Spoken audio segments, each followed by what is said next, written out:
jadi konsultan ekonom yang ahli statika dan sebagainya, tapi dia menulis dengan pendekatan kualitatif gitu ya.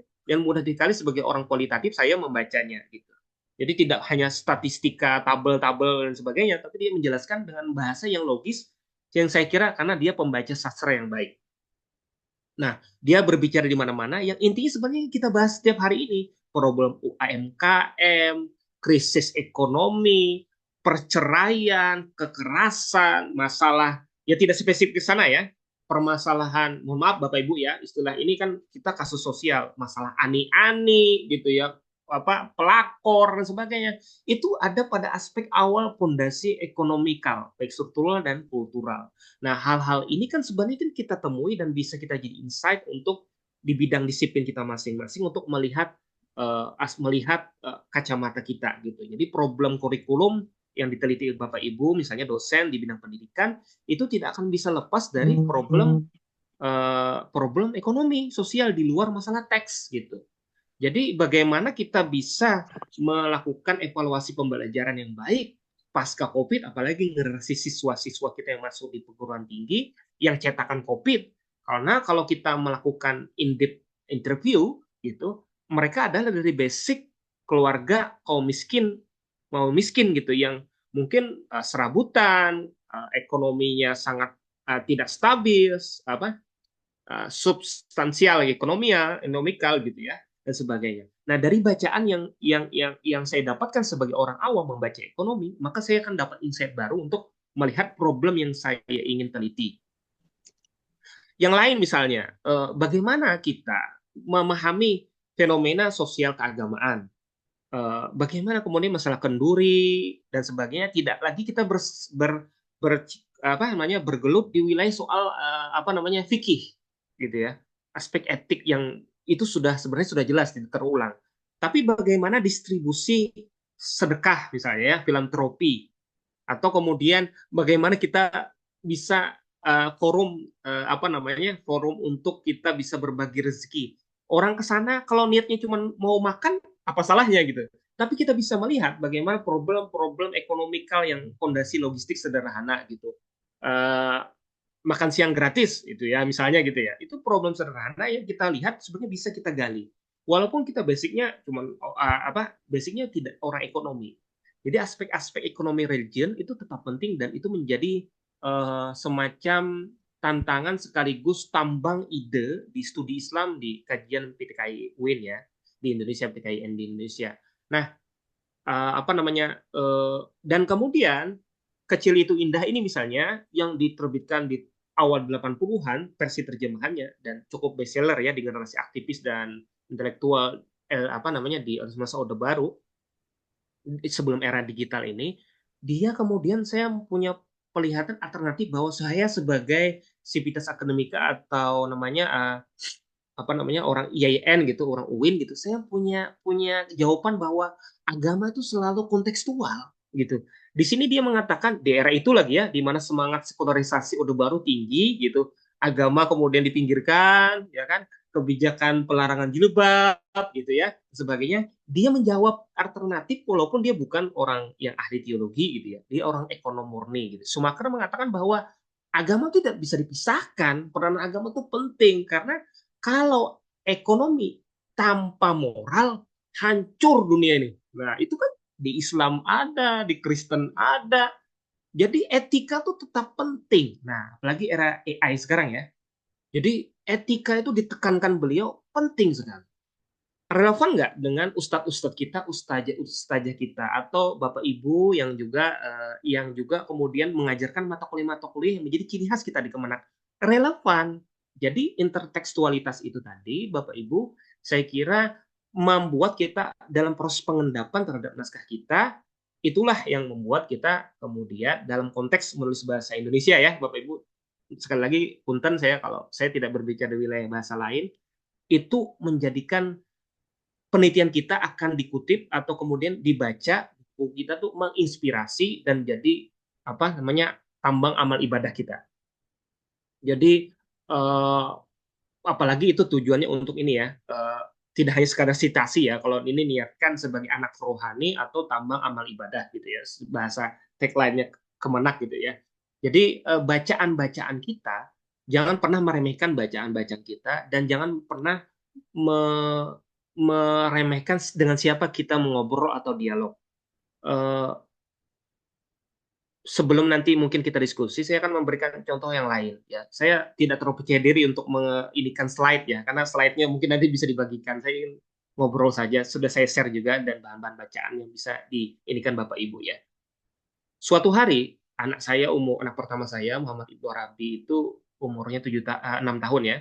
Dia tanya saya soal paus biru gitu, paus biru.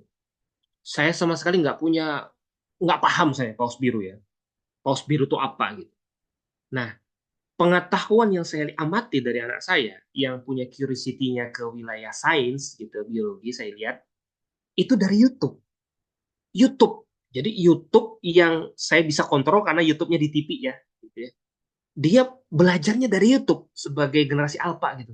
Dan saya terpaksa mau tidak mau harus membaca ensiklopedia National Geographic, saya memberikan dia, saya juga belajar. Jadi saya yang umur 39 ini harus belajar dengan anak saya. Dan dari belajar paus biru sebagai paus terbesar di dunia itu, saya juga baru tahu kualitas garam dari lautan, pembuangan sampah peradaban manusia saat ini paling banyak di laut, problem laut kita, karena saya sedang belajar mata kuliah misalnya belajar sejarah maritim lagi gitu ya, ada problem macam-macam gitu. Dan dari pintu anak saya nanya, sebenarnya mau nguji saya gitu, saya jadi belajar lagi gitu. Jadi kalau Bapak Ibu merasa stolen fokus, tidak apa-apa, karena memang kita hidup di zaman sekarang yang penuh dengan distraksi gitu. Kita bukan hidup di wilayah welfare state, di mana Bapak Ibu cuma target 20 tahun lagi akan dapat Nobel Fisika misalnya. 30 tahun lagi dapat Nobel Fisika gitu.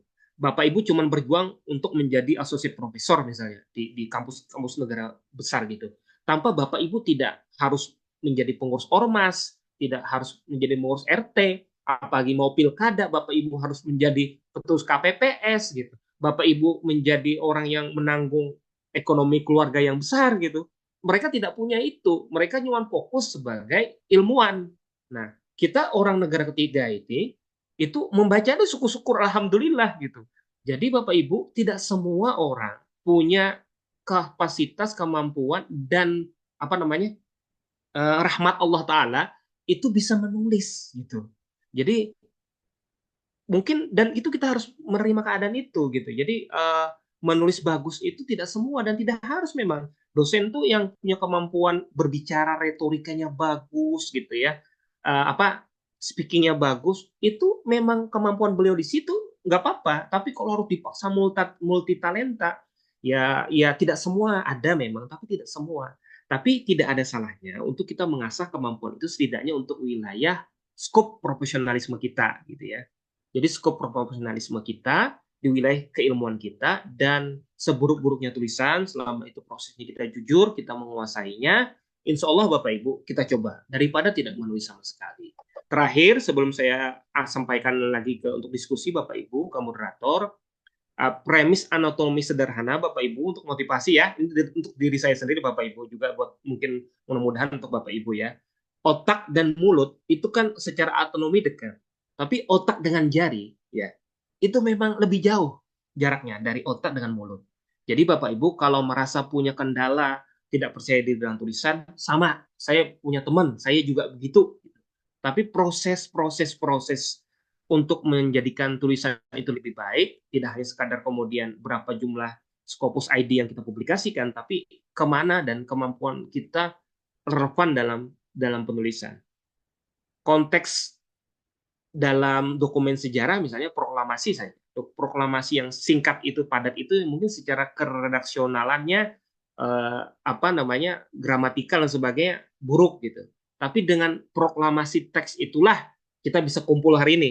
Kita bisa hidup di alam merdeka dengan berbagai macam masalahnya.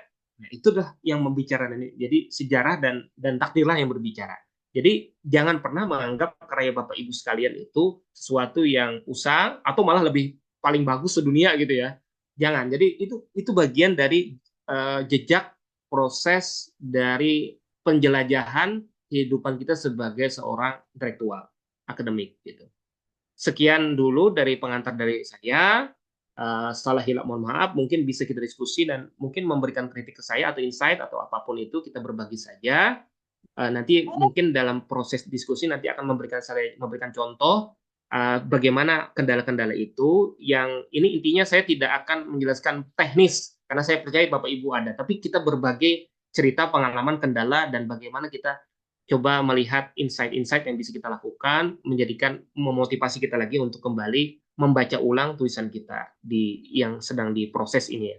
Terima kasih. Salah hilap mohon maaf. Wallahu muwaffiq ila aqwamit. Assalamualaikum warahmatullahi wabarakatuh. Saya kembalikan ke Pak Damis kalau moderator. Ya, baik. Terima kasih Mas Iqbal.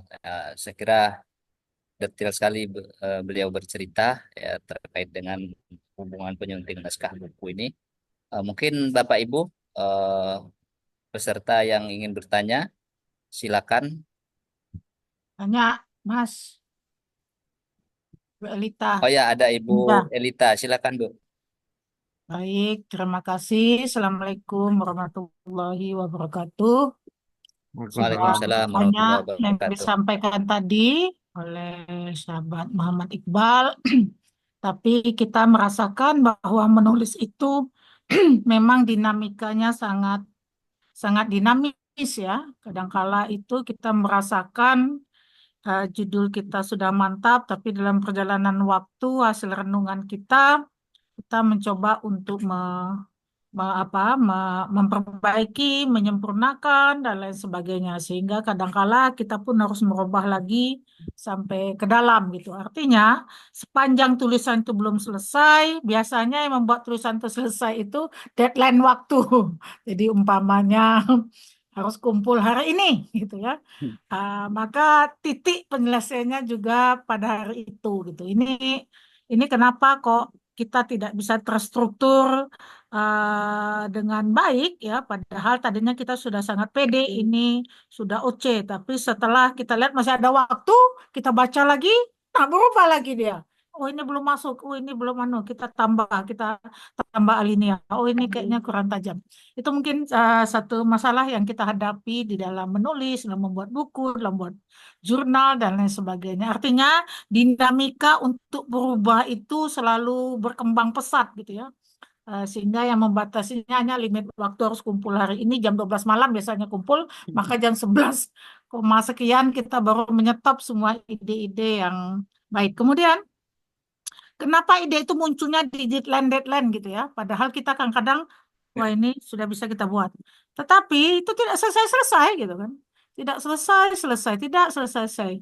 Dan biasanya 2 hari atau 3 hari mau selesai, kita baru ide-ide segala macam muncul, semuanya semangat muncul, apa namanya, tidak ngantuk juga gitu ya. Itu apa? Apakah memang kita ini belum belum menjadi penulis yang baik gitu ya untuk itu. Dan ini kendala besar yang kita hadapi di dalam proses tulis menulis apapun itu gitu kan, apapun itu yang kita tulis gitu. Artinya deadline finishing dari sebuah ide itu adalah deadline waktu yang ditetapkan oleh sistem gitu ya. Jam 11.30 tuh masih bergeliang juga pikirannya gitu kan untuk memperbaiki, menyempurnakan ya. Apakah ini dialami oleh semua orang? Kadang-kadang saya bertanya seperti itu juga gitu. Apakah semua orang mengalami hal yang seperti ini atau memang kita mempunyai perencanaan yang sangat buruk ya dalam soal tulisan gitu ya. Kok kita jadi begini gitu kan? Apakah penulis yang hebat itu tidak seperti kita gitu ya? Tidak seperti kita gitu. Nah, itu satu pertanyaan saya untuk kita berbagi tentang kesulitan-kesulitan yang kita alami di dalam kepercayaan kita untuk menulis. Yang kedua, yang saya alami apakah saya ini ada kelainan atau apa gitu. Saya hanya bisa nulis itu pagi gitu ya. Jadi begitu bangun tidur sampai mungkin jam 11 itulah batas saya bisa menulis. Tapi di hari lain saya tidak akan bisa menulis siang dan lain sebagainya. Apakah hal semacam itu kadang-kadang saya bertanya orang lain juga seperti ini kok waktunya sangat apa namanya sangat sangat tertentu gitu ya sangat tertentu sekali untuk kita bisa menulis tersebut gitu kan. Nah ini kendala-kendala yang kita hadapi di dalam membuat tulisan, di samping memang tadi juga ada seakan-akan ketidakpercayaan kita yang sangat maksimal. Apakah tulisan kita ini layak untuk disebut sebuah buku? Apakah tulisan kita ini menginspirasi orang? Apakah tulisan kita ini ada gunanya di mata orang lain? Nah, itu pertanyaan-pertanyaan yang membuat tulisan itu tidak selesai-selesai juga kadang-kala gitu. Ini baik atau tidak baik gitu kan? Pertanyaannya yang kayak gitu tuh baik atau tidak baik. Mungkin itu sahabat Muhammad Iqbal yang saya rasakan di dalam menulis gitu kan. Kadang-kala kita memang kepengen sekali ya melahirkan paling tidak 3 bulan sekali terbit buku gitu kan. Tapi kita terkendala dengan sistem kerja kita yang sangat tidak baik. Saya nggak menganggapnya seperti itu. Meskipun untuk sampai ke tahap ini perjuangan-perjuangan kita untuk menulis itu sudah sangat luar biasa gitu ya. Artinya kita tetap ikut pada kelompok-kelompok pelatihan-pelatihan menulis dan lain sebagainya. Tapi kayaknya tidak membuat signifikan dengan apa yang kita inginkan. Mungkin itu nih kayaknya cerita-cerita keluhan di dalam menulis seperti Siap, Bu, itu. siap. Sekian, Ya. terima kasih. Dan saya Elita Rami, Fakultas Hukum Universitas Jambi, anak buahnya Pak Rafiq itu. Pak Rafiq itu, saya anak buah beliau. Sekian, terima kasih. Wallahualam muwaffiq ila aqwamit thoriq. Assalamualaikum warahmatullahi wabarakatuh. Waalaikumsalam warahmatullahi wabarakatuh. Ya mungkin langsung direspon aja Mas Siap, Iqbal ya. siap. Oke, Ya, makasih silakan Mas. Ibu Elita Rahmi atas apa namanya ceritanya ya. Sangat Curhat, relevan, curhat. Bu.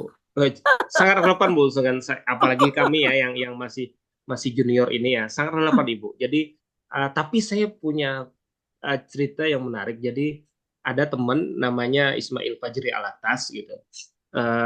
Dia antropolog gitu yang berkarir di ahli Islam Indonesia yang dan apa namanya Hadramaut ya yang mengajar di Amerika gitu. Suatu hari kita ngobrol santai sederhana gitu. Dia bukan jadi problem ibu itu problem kita semua, Bu. Problem struktural gitu ya. Jadi kita ini kan manusia biasa yang saya bilang tadi kan ya bahwa kita ini orang Indonesia kan punya tata krama, punya punya tatanan sosial gitu. Ya kalau ya kayak misalnya Mas Aji yang bekerja di Amerika Serikat, dia tidak ngisi aplikasi-aplikasi yang nauzubillah itu kan, gitu. Dia juga mengajarnya tidak sebanyak kita gitu. Banyak sekali kan, berapa kelas, berapa SKS. Jadi menurut Mas Aji menghibur kami gitu ya, bahwa ya kalian tuh satu tahun bisa publikasi artikel jurnal itu sudah alhamdulillah gitu loh.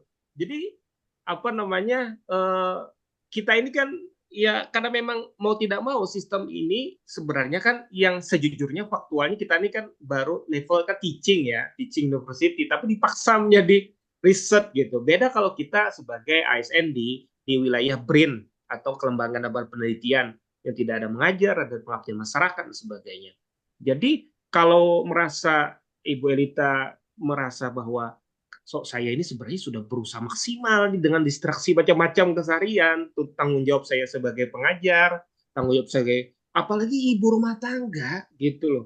Jadi sambil berkarir lagi di Indonesia lagi, itu sesuatu yang sebenarnya ya luar biasa sudah Bu, itu luar biasa gitu. Probabilitas apanya tuh keseimbangan kalau kita secara fair menempatkan seorang akademisi di negara maju dengan Ibu Elita gitu ya, dengan sistem struktur kenegaraan yang menunjang gitu, itu kita sudah luar biasa Ibu. Jadi bukan di hasilnya sebenarnya, tapi prosesnya itu udah Ibu sudah berusaha dengan maksimal. Tapi mensiasatinya seperti apa kan gitu, tentu saja tidak hanya menghibur diri sendiri bahwa aku sudah memberikan self reward kepada diriku bahwa aku sudah berusaha, ya udah gitu hasilnya ya kayak gini memang sistemnya seperti ini. Ya, dan memang kita semua menyadari sejujur-jujurnya minimal di batin kita bahwa tidak akan bisa maksimal kita kalau fase teknikal, mekanikal, administrasi, riset yang diminta oleh kenegaraan seperti ini. Tapi saya kira Bu salah satunya tadi mungkin bisa disiasatin bahwa ada macam-macam siasat ya. Siasat misalnya berkolaborasi interdisipliner membahas topik tertentu di riset yang dilakukan Ibu per tahunnya gitu ya, di Libtaptimas gitu. Ibu fokus di hukum, ada rekan sejawat yang fokus di mana gitu. Itu bisa menjadi gap untuk melakukan penelitian yang sustainability ya, kelestariannya lanjut gitu. Dan ini nanti ada fase di mana kita bisa membaca ulang riset hasil monografi kita yang sudah kita lakukan di tahun sebelumnya atau sebelumnya. Jadi masih ada kaitan dan Ibu bisa konsen ke sebuah penelitian payung untuk fase nanti sebagai guru besar atau apa. Itu fase-fase yang bisa dilakukan sih Bu, ada siasat. Tapi yang sering dilakukan saya paham ya, kadang-kadang udahlah kamu aja yang nulis dulu, saya ada banyak nama, ini tahun depan kita muter lagi ya. Tapi sebaiknya sih tidak seperti itu, saya menyarankannya. Jadi kita punya partnership ya, ada bestie kita, ada kawan kita gitu, entah di fakultas lain yang mungkin punya kepeminatan yang sama. Misalnya ibu punya irisan yang sama di konsen di feminisme atau gender gitu ya. Dengan aspek keilmuan masing-masing, keahlian masing-masing, kita bisa berkolaborasi untuk melakukan riset yang riset tidak harus publikasi sama, tapi ada irisan data yang bisa kita gunakan dan saling berdialog. Saya kira itu Ibu, jadi jangan pernah patah semangat bahwa Ibu sudah maksimal, Ibu Elita sudah mengusaha sebesar mungkin, Ibu menulis pagi itu sangat luar biasa Ibu, karena bangun subuh, salat tahajud sampai subuh, ngurusin masak buat suami, anak, dan sebagainya, membagi persiapan untuk mental untuk mengajar itu sudah luar biasa. Jadi itu waktu yang sudah menjadi sesuatu yang lebih mahal dari uang yang kita dapat. Gitu. Waktu lebih mahal untuk melakukan kerja-kerja intelektual. Semangat Ibu ya. Terima kasih. Oke, siap.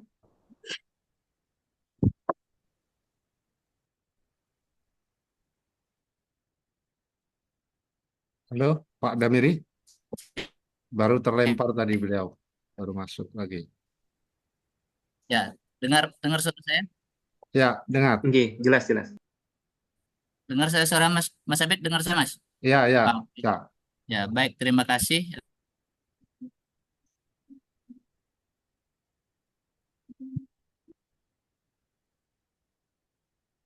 Nah, ya hilang lagi. Oh ya, silakan Pak Damiri. Halo, cek. Halo, ya, Jelas Pak. jelas Pak Damiri. Oke. Terkait dengan persiapan kita, terus mengubah, menyajikan itu, saya kira Mas Iqbal itu pakarnya kira begitu ya. Silakan Bapak Ibu.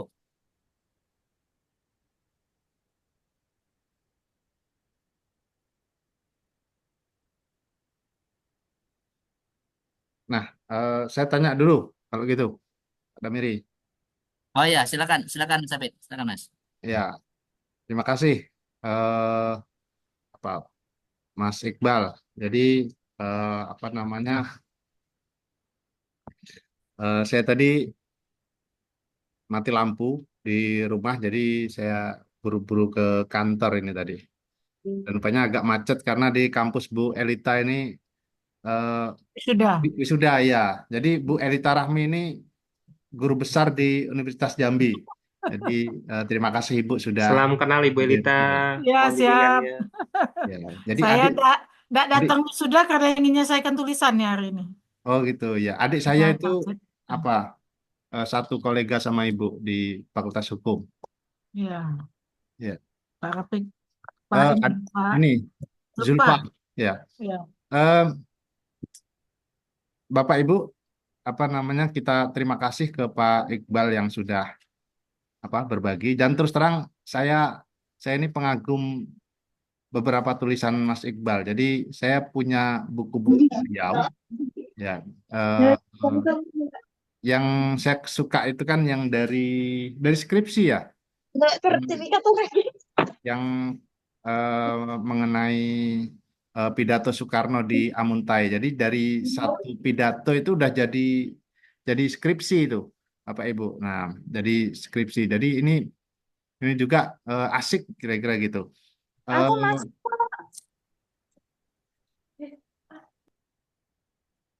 Eh, saya juga membaca esai-esai Mas Iqbal yang ada di mana dulu, di Tirto ya.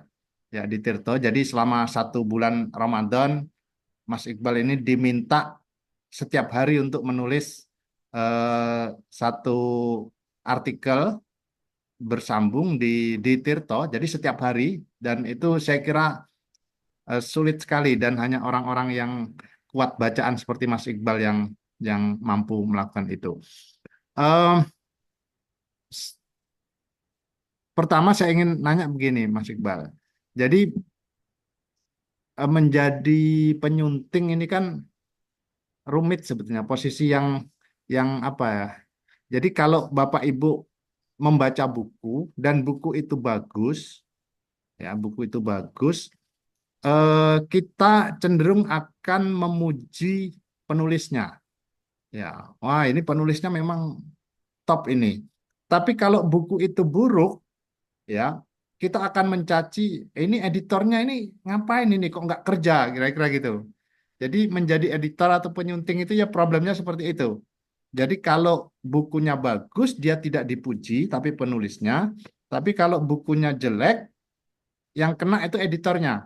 Apalagi penulisnya bagus sementara kok bukunya nggak bagus kira-kira begitu. Eh, nah di editing ini Mas Iqbal, buku apa yang menurut Mas Iqbal diedit dengan sangat baik? Nah, untuk bisa jadi contoh, saya kira Mas Iqbal punya banyak bacaan dan punya banyak referensi. Apa yang ditulis dengan baik dan tidak hanya ditulis tapi diedit dengan baik dan kenapa begitu? Itu satu. Kemudian kedua, sebagai editor ini kan beberapa orang selalu eh, ber berpegang pada kaidah bahasa dan kita selalu menggunakan KBBI. Nah, sekarang ada versi online kira-kira begitu. Tapi berpegang ke KBBI kadang-kadang membuat tulisan menjadi apa ya? Agak kering kira-kira begitu. Kaku, Pak. Kaku kira-kira begitu. Dan ada juga editor yang ngomong yang penting bagi saya enak dibaca dan kita menggunakan kata-kata dengan konsisten kira-kira begitu. Ya, ya sedikit berbeda dari KBBI nggak apa-apa kira-kira gitu. Nah, ada orang yang berpegang juga seperti itu. Nah, gimana pandangan Mas Iqbal soal dua hal itu? Dan kalau pengalaman Mas Iqbal ini sebagai penyunting di sekarang di mana? Margin kiri, Mas Iqbal ya. Nggih, margin kiri. Nah, Margin kiri ini penerbit yang bagus. Oh ya, saya di kantor ini ada saya satu buku terbitan Margin kiri yang selalu saya apa ini? Oh iya, Taniali ya, terakhir saya yang edit. Ini Mas Iqbal nyunting. Iya, ya. Ada dua saya, yang Taniali ada dua. Yang hidup bersama raksasa ini saya buku yang keren sekali. Sama kisah dari kebun terakhir itu. Bisa, oh ya, ya itu buku yang keren dan setelah membaca buku ini saya berpikir kenapa tidak, maksudnya tidak saya yang menulis ya, Betul, karena di betul. tempat kita kan kebun sawit Iya, banyak. betul. Nah, ini tentang sawit. Bagian dari hidup kita sehari-hari. Ya, hidup kita sehari-hari. Kenapa harus Taniali sama Mas Pujo yang hidup di Kanada sama hidup di Jogja yang nggak ada kebun sawit sebetulnya? Ya, kenapa tidak kita kira-kira gitu? Ya. Dan ini buku yang keren sekali ya. Mungkin itu sedikit pertanyaan. Silakan, Mas Iqbal. Terima kasih Pak Abid, Pak Damiri. Mohon izin saya ingin menanggapi.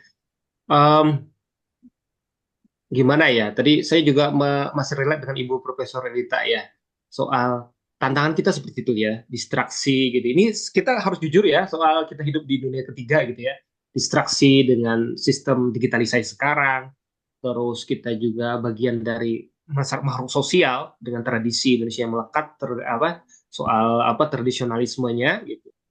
Eh, di sisi lain kalau kita menggoogle gitu topik yang berkaitan misalnya spesifik hukum terbaru apa gitu yang kaitannya dengan hukum apa gitu misalnya haki atau apa gitu ya, nanti bahkan spesifik kita menggunakan kata kunci Indonesia itu selalu muncul terbaru terupdate gitu ya. Saya memberikan contoh sederhana di bidang saya gitu, karena sekarang untuk kajian dan penulisan bahasa Inggris, histografi, sejarah itu tren yang global. Saya mau lihat apa yang bisa kita cari celah untuk saya pelajari gitu. Global hari ini sejarah global sudah ngomongin studi pasca setelah era COVID ini ya. Sejarah orang-orang bule itu sudah ngomong soal sejarah binatang. Sejarah global dalam aspek pergerakan binatang dalam sejarah atau hubungan manusia dengan binatang atau iklim. Bagaimana iklim sejarah itu digerakkan oleh iklim. sejarah lingkungan sebagainya. Misalnya tadi binatang, saya mau contohnya. Eh, kita sibuk membaca atau kita berkutat di sejarah global dari perang ke perang, tapi tidak pernah melihat perkembangan sains dan kebudayaan dari distribusi atau perdagangan atau pergerakan kuda-kuda di seluruh dunia gitu, dari satu bangsa ke bangsa lain. Dengan membaca referensi-referensi yang baru, baik itu buku sejarah populer gitu atau jurnal terbaru atau chapter-chapter di seriesnya Rich Springer dan sebagainya, kita bisa melihat, loh kok bisa ya orang bule ini, orang Cina ini menulis yang seharusnya kita bisa nulis gitu. Karena kita punya kemampuan khasana lisan yang begitu kuat. Apalagi nih orang Jambi nih ya, khasana Melayunya, kemampuan bercerita kita. Pada dasarnya, apalagi kami di bidang humaniora, ilmu sosial, gitu ya, kemampuan orang Indonesia bercerita secara lisan itu salah satu yang terbaik lah. Saya pengen lah itu. Di dunia ini mungkin kalahnya cuma sama India atau apa gitu. Tapi problemnya kita kan lisan.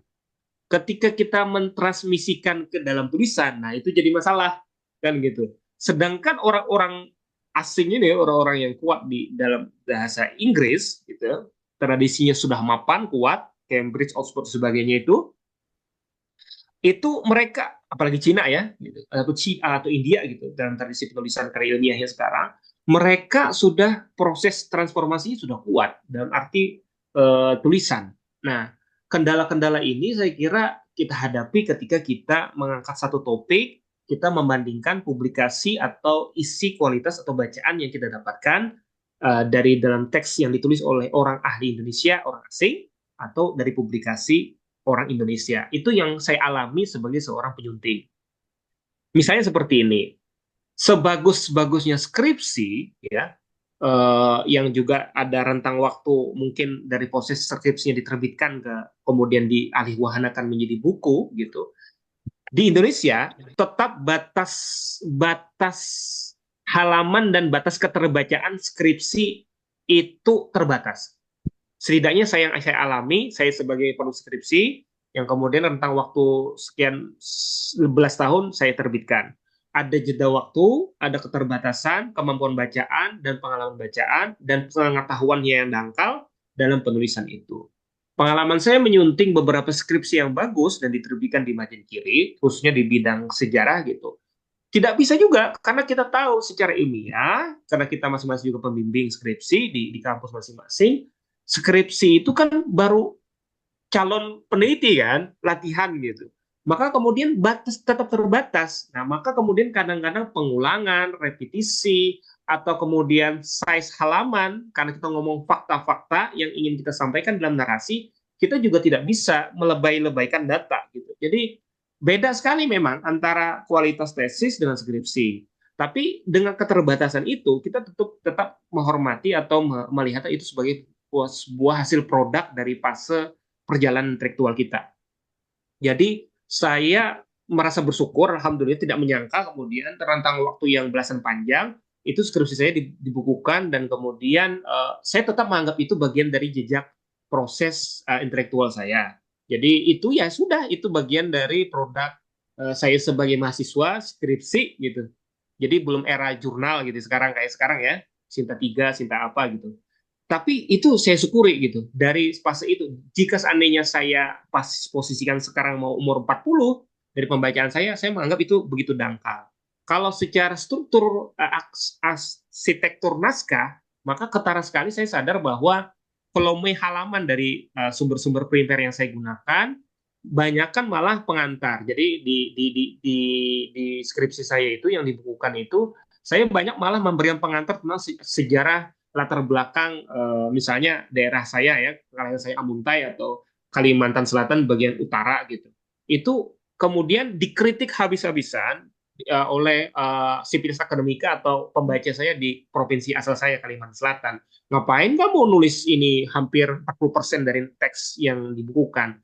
Sebenarnya mereka tahu jawabannya, saya tahu, tapi saya punya alibi bahwa target saya adalah saya ingin menuliskan sejarah kecil Indonesia dari sudut pandang orang luar Pulau Jawa. Nah, maka penting bagi saya untuk mengenalkan daerah saya secara panjang lebar gitu. Itu boleh saja itu cara ngeles ala ini ya, ngeles cara apa? Cara berdagang gitu ya. Tapi saya kira tidak salah juga gitu. Jadi dengan khasanah Jambi yang lebih luas dari misalnya daerah saya di Kalimantan Tengah saat ini, referensinya banyak dan bukti-buktinya banyak, itu saya kira tidak jadi soal. Jadi permenungan ada proses revisi lagi selama kita jujur tidak plagiat. Permenungan itu penting untuk memperbaiki atau kata Ibu Elita tadi proses yang sudah kita tahap per tahap gitu kita sudah jalani suatu saat nanti kita akan kembali dengan pembacaan baru. Jadi interpret, reinterpret, reading and reading, rereading dan sebagainya. Jadi tahap itu akan ada fase itu kok. Jadi dari pengalaman saya sebagai penyunting sudah fase misalnya kayak buku Tania Mas Pujo ya kita kan enak aja ya kecuali kualitas terjemahannya jelek ya Pak Abid ya. Enak aja gitu loh. Tapi kemudian kenapa bisa mereka menulis tentang sesuatu yang sebenarnya bagian dari kita? Saya kira keberjarakan. Saya memberikan contoh sederhana. Pengalaman saya pernah mengasisteni gitu ya, almarhum Benedict Anderson. Dalam perjalanan beberapa tempat di Pulau Jawa, dia sangat suka singgah di pos-pos siskamling gitu, pos-pos siskamling gitu ya. Ada beberapa tempat di Jawa Timur dan Madura yang kita datangi. Terus karena saya capek gitu ya, karena perjalanan dari darat gitu, dia bercanda gitu, saya ngobrol misalnya di apa namanya di warung, lihat siskamling, dipoto, dicatat gitu. Kenapa di sini di situ beda siskamlingnya orang PDIP, siskamlingnya orang Jawa ini, orang Madura begini? Saya ketus jawabnya waktu karena capek gitu. Ya biasa aja Om gitu, saya manggilnya Om ya. Biasanya Om ya itu bagian dari khasanah lokal gitu. Mungkin di Bali beda, di Kalimantan beda, tapi intinya kan sama siskamling, pos siskamling. Biasa aja gitu. Nah di situ belakangan saya baru sadar gitu bahwa keberjarakan itu penting. Kenapa sesuatu yang kita anggap biasa? Karena itu kita bagian dari kita. Tapi ketika kita berjarak tuh tidak harus kita memang keluar dari tempat itu ya. Tapi ada fase jeda tadi, fase permenungan tadi kita melihat bahwa oh begitu, oh begini, oh begitu dengan khasanah bacaan kita. Jadi mungkin saya percaya bahwa di sini misalnya banyak sekali orang yang saya kira yakin kita punya referensial yang lebih kaya dari Sabah Mahmud almarhum gitu ya di bidang feminisme antropologi feminisme Islam gitu atau Talal As'ad gurunya gitu. Tapi kemudian kita tidak sampai pada fase itu karena mungkin penyelaman pengalaman kita berenang dalam pengetahuan itu masih terbatas gitu atau kita tidak punya partnership dialog pembacaan kita kurang karena kita masih berkutat pada bagaimana cicilan kita, bagaimana problem rumah tangga kita, atau problem-problem politik kita yang bising gitu di media sosial. Jadi saya kira keberjarakan itu, insight-insight itu akan dapat kita dari mana saja dan mencoba menurunkan ego kita untuk bisa belajar lagi, memahami lagi, dan ini memang proses panjang yang tidak instan. Lagi tidak instan. Aplikasi tools apapun itu berbentuk kecanggihan AI, tetap kita bisa gunakan, jangan tolak, tapi itu hanya bagian dari humanisme kita dalam konteks sebagai sebuah alat untuk kita melakukan pekerjaan-pekerjaan intelektual kita. Maka kemudian sampai pada fase ciri khas kita apa, itu akan kembali pada fase itu. Jadi pada tahapan Bapak Ibu sudah tahu ciri khas Ibu, Bapak Ibu menulis seperti apa. Dan akhirnya itu semua investasi ya, lagi-lagi investasi. Saya paham sekali kita tidak mungkin sembarang berdialog karena di era kompetisi neoliberal ini teman rekan sejawat itu bisa saingan kan, kita ngobrol dapat insight, dia curi, dia bisa nulis, itu saya bisa paham di mana-mana terjadi seperti itu.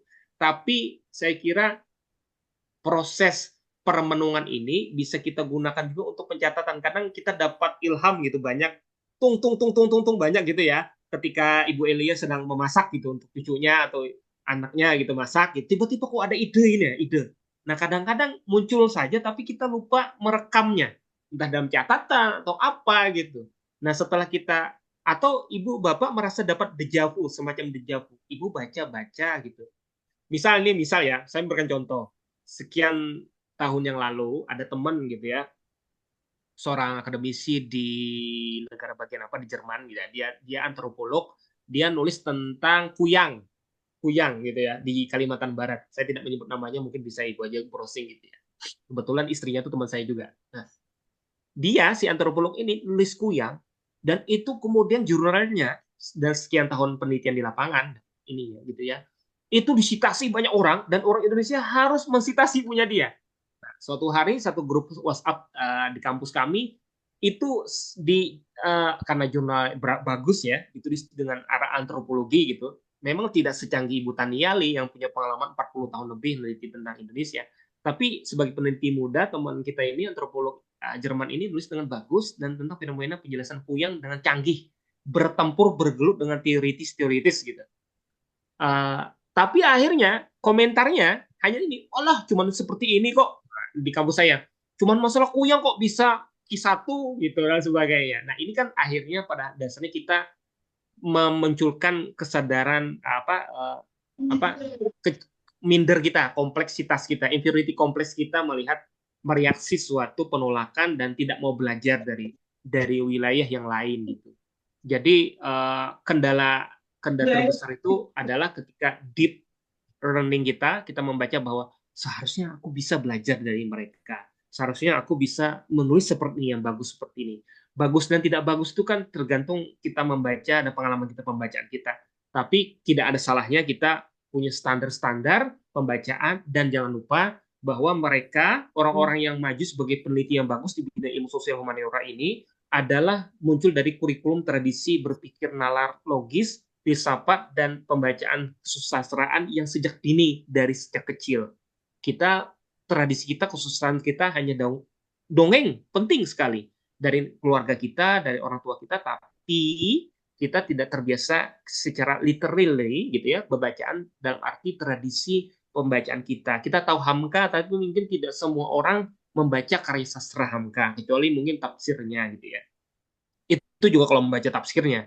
Jadi saya kira sangat menganjurkan, berkali-kali yang ngomong ini bukan saya, tapi Ibu Carlina Supeli dan orang-orang yang sudah paham di wilayah akademik gitu dan kefilsafatan mengatakan bahwa selain membaca kitab suci Al-Quran, cobalah Ibu mengasah lagi kemampuan membaca sastra, membaca fiksi. Seburuk-buruknya fiksi sebagai fiksi, dia mengantarkan kita dalam dua hal. Yang pertama, kesadaran imajinatif kita sebagai pembaca. Yang kedua, ya, khasanah kosakata kita, stilistika yang tidak kaku seperti Kamus Besar Bahasa Indonesia atau tadi KBBI tadi. Nah, yang terakhir, pengasahan kemampuan ya. Ada 3 poin. Empati kita. Jadi fiksi itu bisa menggeluti betapa bodoh dan jahatnya manusia yang miskin atau kaya, tapi kita tetap berempati gitu. Kita bisa berempati kepada orang yang sejahat-jahatnya manusia dalam tokoh fiksi itu, tapi secara sadar kita sebagai seorang ilmuwan kita mengatakan bahwa ini salah, ada yang salah. Tapi dengan kemampuan bacaan kita itu, kita bisa berempati lagi atau mengasah dari imajinasi atau memperkaya gramatikal kita atau stilistika kita. Kita sadar sekarang mungkin kosakata kita tidak sebagus generasi Orde Lama, Orde Baru gitu, tapi kita bisa bermanfaat, bergelut lagi dengan kasana-kasana bacaan yang pernah kita miliki, tidak juga tidak juga kita meninggalkan bacaan yang relate dengan kondisi kita. Jadi misalnya kita suka tentang isu perempuan, kita bisa membaca, menggoogle gitu cerpen-cerpen yang berkaitan dengan itu, atau membaca gitu kasana-kasana yang ada. Kalau kita hanya menghibur dengan Netflix series gitu, yang sebenarnya topiknya dari zaman dulu sama gitu ya, setelah pelakor, kekerasan rumah tangga, tapi kita tidak melihat aspek yang gitu begitu aja dari aspek riset gitu, ada aspek yang lain gitu, aspek keberdayaan perempuan atau aspek-aspek pelemahan dan sebagainya, itu kita berat ya untuk melihat itu dengan membaca yang lebih luas. Semakin bacaan luas, semakin kita bisa deep learning tadi, jeda gitu, dan menabung ide, gagasan gitu, proses panjang. Suatu saat insya Allah kita bisa menempatkan diri dan khasanah kita. Niatkan ini bagian dari ibadah lah gitu ya. Ini mungkin mohon maaf terlalu normatif, tapi saya kira itu bagian investasi kita sebagai. Terima kasih Mas Abid, mohon maaf kalau terlalu normatif. Oke, terima kasih. Oh, ya. Baik, terima kasih Mas Iqbal. Terima kasih Mas Abid. Mas Iqbal, ini ada pertanyaan lalu chat ini Mas. Halo, cek. Ya Ya, Mas, ada ya, pertanyaan ya. melalui chat Mas Iqbal. Oke, sebentar Nah, saya buka dulu. pertanyaannya begini dari salah satu peserta kita. Mm-mm, Pertama, berapa lama menyunting satu buku? Kira begitu. mm-mm. Oke. Yang kedua, seberapa parah sih menjadi seorang penyunting? Apakah sekedar memperbaiki salah ketik atau memang seperti kita membimbing skripsi gitu? Silakan Mas. Baik. Tadi kayaknya sekaligus saya jawab ini ya, apa soal tadi kayaknya ada pertanyaan Pak Abid yang terlintas ya, sebelum belum saya jawab ya. Sekalian tadi ya, soal menyunting. Saya mengakui saja karena ini kan disambi-sambi ya. Jadi karena saya juga kolumnis gitu. Untuk satu media portal online gitu ya, harus menulis setiap pekan. Kadang-kadang pokoknya target 1 bulan minimal 4 kali menulis gitu ya. Targetkan untuk itu untuk melatih esai populer aja ya, kurikulum apa kolom gitu ya. Sisi lain sebenarnya saya merasa sering terjadi fase seperti air juga Bapak Ibu, bahwa kesibukan kita masalah domestik rumah tangga, kesehatan dan sebagainya gitu, itu memengaruhi kita kapan kita membaca, kapan kita merefleksi, dan kapan kita bisa menulis. Jadi kalau fase sederhananya kan ya, kalau 10 dalam angka 10 ya menulis itu 8 atau 9, membaca tuh 8 atau 9, satu tuh menulis. Jadi problemnya kan kita sulit ya. Saya akui saja kalau dulu sebelum resmi jadi ASN, saya 100% hanya hidup dari menulis, menjadi kolumnis dan menyunting buku itu ya. Satu bulan itu minimal 2 naskah ya, itu minimal banget ya, penelitian apa, publikasi penerbit kecil kayak Indi, kayak Makin Kiri. Tapi karena kondisi saat ini seperti sekarang, saya akui satu publikasi 1 tahun itu menyunting 2 buku itu sudah luar biasa, mengedit naskah buku itu sudah luar biasa dengan kurasi yang macam-macam. Nah, apalagi publikasi buku gitu. Saya kalau publikasi kemudian sekarang misalnya pengalaman uh, menulis keroyokan gitu ya, menulis misalnya saya dalam rentang tahun lalu gitu, misalnya ini revisi, ada revisi kesekian kali ya, mungkin sudah revisi ke-8 atau ke-9 saya lupa. Ini ensiklopedi ulama Banjar gitu, yang ketebalannya sekitar 800 halaman lebih gitu ya, ditulis dari yang menulis saya sudah beberapa meninggal. Jadi saya dilibatkan untuk memperbaiki lagi, dan rentang waktunya karena dana ini dana create dari Litab Dimas gitu. 1 tahun prosesnya. Karena apa? Karena kami cek lagi, banyak sekali, hampir 40% dari tokoh-tokoh ulama yang disusun daftar biografi singkatnya itu ngawur. Dari tulisan-tulisan para peneliti UIN Antasari itu banyak yang ngawur gitu. Ada yang disebut sudah meninggal padahal belum meninggal, ada datanya salah, pihak ahli warisnya ngamuk karena data informasi salah, atau mohon maaf ya, cuman kasih sehalaman gitu, tolong isi dong biar datanya gitu. Akhirnya narasinya nggak ada. Nah, itu kita babak habis gitu, dan kita harus berkolaborasi dengan teman wartawan atau sastrawan, atau juga mewawancari lagi para ahli waris. Itu melelahkan dan tidak jadi cuan sebenarnya. Tapi ya karena ini ulama gitu ya, kita orang UIN, YIN gitu, percaya bahwa ini perlu didokumentasikan, bahwa kemudian kapan lagi kita bisa memberikan hantaran kepada para peneliti selanjutnya untuk mengembangkan ini jadi penelitian lanjut. Dan secara dokumentasi sosial penting, karena kita percaya, seperti juga mungkin teman-teman di Jambi, bahwa tanpa ada Islam Jambi nggak ada Islam Indonesia, tanpa ada Islam di tempat kami nggak ada tuh skema Islam Nusantara, Islam Indonesia gitu, dengan berbagai macam masalahnya. Nah, jawaban yang selanjutnya yang tadi berkaitan Pak Abid, secara ideal editor-editor di penerbit besar itu kan tidak cuma satu merangkap semua gitu ya. Jadi kalau di level Routledge, Springer gitu, atau apa Telegraph gitu ya, itu editor itu kalau nggak salah seingat saya ada 1, 2, 3, 4, 5 editor akuisisi. Editor ini yang mencari naskah tuh, mencari naskah. Kemudian ada editor pengembangan. Jadi editor ini kemudian yang berkaitan dengan bagaimana membangun sebuah series misalnya dalam satu atau 5-6 publikasi gitu ya. Terus ada editor naskah. Nah, editor naskah seperti yang saya lakukan gitu ya. Terus ada lagi nih di bawah diteruskan nih, copy editor atau line editor atau editor bahasa. Itu beda lagi. Ini sudah dimulai nih di Gramedia, di Mizan sudah ada ya. Ada lagi yang terakhir, proofreader. Nah, ini yang wilayahnya kebahasaan, typo dan sebagainya tahap-tahap terakhir. Nah, itu yang ideal. Tapi di kita, apalagi ini kan temanya luar biasa ya, self editing gitu, kemandirian editor gitu. Karena itu sudah kreativitas kita, tersempitnya kondisi kita. Bagaimana seorang penulis kita harus mengedit tulisan sendiri. Saya pribadi paling kesel, paling muak saya harus mengedit tulisan saya. Saya akui itu.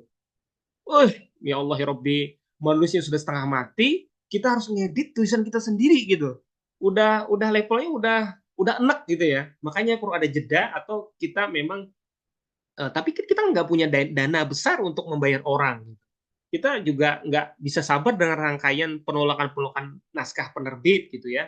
Ada macam-macam hal. Jadi saya kira mau tidak mau gitu ya, ada fase kita melakukannya dengan mencicil. Misalnya mengedit tulisan kita sehari atau 1 minggu, misalnya 30 halaman, 40 halaman, itu sudah luar biasa.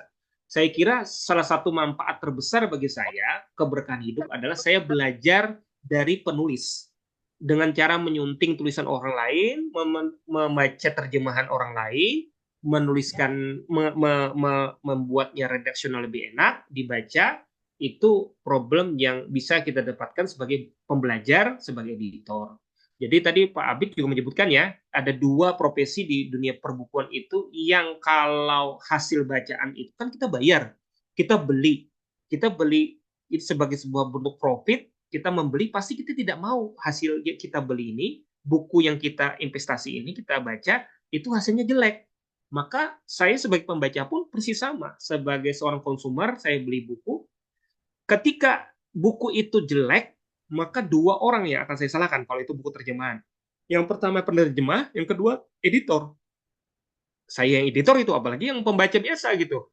Akhirnya kan kita kecewa karena kita membeli sesuatu dengan investasi besar, tapi kita dapatnya nggak bagus. Nah, padahal di dia penerjemah, kalau terjemahannya enak banget dibaca, itu secara rumus berarti mengatakan bahwa terjemahannya tuh tidak setia terhadap hasil asli dari bahasanya.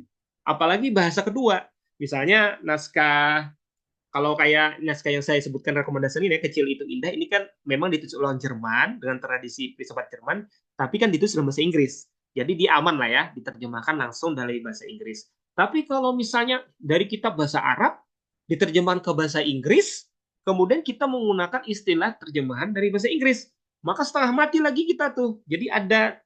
Jadi sebenarnya penerjemah itu adalah penulis sendiri juga. Jadi problemnya di situ memang. Kalau enak banget dibaca sebagai terjemahan, itu berarti dia tidak setia terhadap naskahnya, gitu ya, naskah aslinya. Tapi kalau dia terlalu setia dengan naskah aslinya, dia berarti akan menerjemahkan dengan bahasa yang kaku. Nah, itu problem penerjemah. Nah, editor juga sama. Editor itu kalau dia terlalu menggunakan kemampuan khasanah bacaan atau naskah editornya, dan dia mengambil alih fungsi dia si penulis, maka kemudian penulis bisa protes. Ini bukan saya banget ini, tapi editor banget gitu. Tapi di sisi lain problem ya penyuntingan bahasa atau gagasan itu juga menjadi tantangan untuk kita sebagai editor.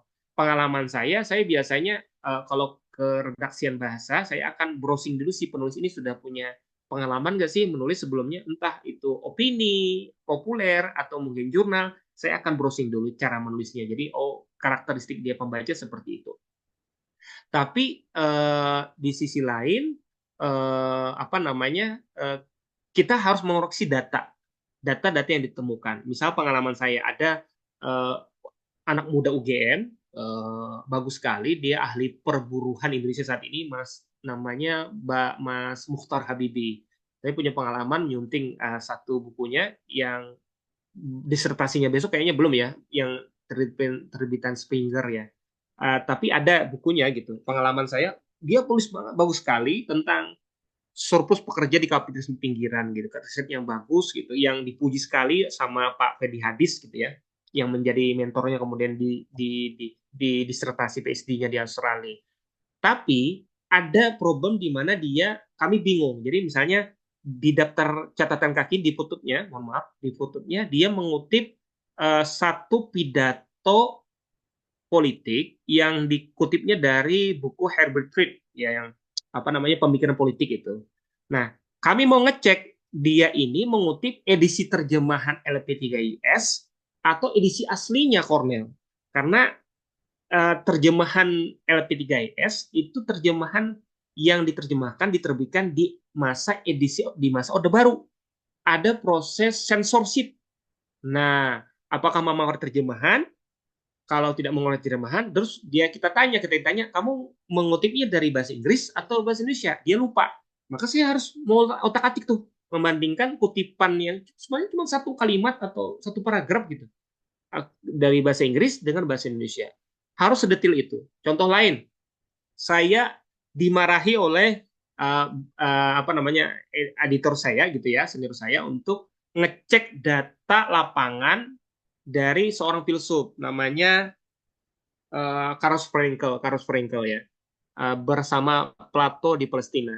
Jadi Karl Fraenkel ini filsuf, punya murid banyak lah ya, salah satunya muridnya di Indonesia.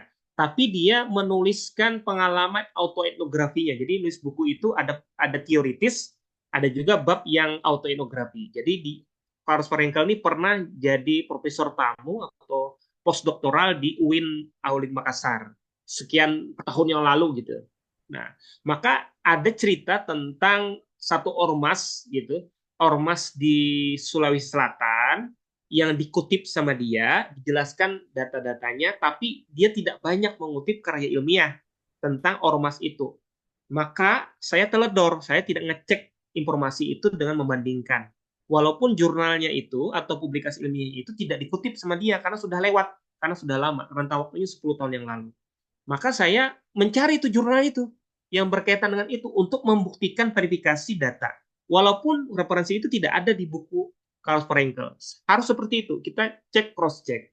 Bahkan Bapak Ibu untuk menulis novel pun di penulis-penulis di penerbit-penerbit barat gitu yang bagus gitu, dia akan ngecek lokasi imajinatif sedetilnya dibandingkan dengan data aslinya. Walaupun itu tidak sama. Editor fiksi seperti itu, apalagi kita editor yang non fiksi ilmiah. Oke, tadi katanya tidak terjawab. Oke, saya cek lagi, mohon maaf ya. Mohon maaf tidak sistematis. Pertanyaannya tadi adalah, mohon opini saya tanggapi judulnya perempuan tanpa. Waduh, saya harus baca ya ini ya. Oke, mungkin nanti di ini aja ya Bu ya. Kalau harus membaca nggak sempat kayaknya, tapi nanti mungkin via aneh ya Bu ya, nanti via Japri lagi Bu ya, karena waktunya mungkin terbatas untuk menanggapi. Saya juga merasa kayaknya nggak pas juga Bu kalau menanggapi karena bukan bidang saya, tapi mungkin untuk Anda bisa lah nanti yang ngobrol-ngobrol. Mohon maaf ya Bu. Yang pertanyaan sebelumnya nggak ada ya, udah ya kayaknya. Sudah, Mas. Ya, siap. Oke, terima kasih Mas Iqbal. Eh, yang Ibu Prof. Elita tadi mungkin harus dibaca Mas ya, baru bisa kasih respon. Gitu Bu ya, Prof ya. Oke, Siap. oke Bapak Ibu silakan yang ingin bertanya.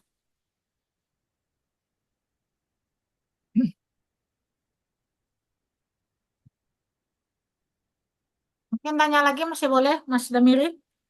Oh ya, silakan Bu. Ya, Silakan Bu. ingin tanya, Mas Iqbal, apakah setiap alinea itu kita tetap menggunakan kunci 5W1H, gitu kan? Apakah setiap alinea kita menggunakan kunci tersebut, gitu? Kemudian perlu tidak kita membuat struktur yang baku gitu ya supaya pikiran kita tidak lari. Umpamanya di latar belakang ini kita akan membuat 10 alinea umpamanya.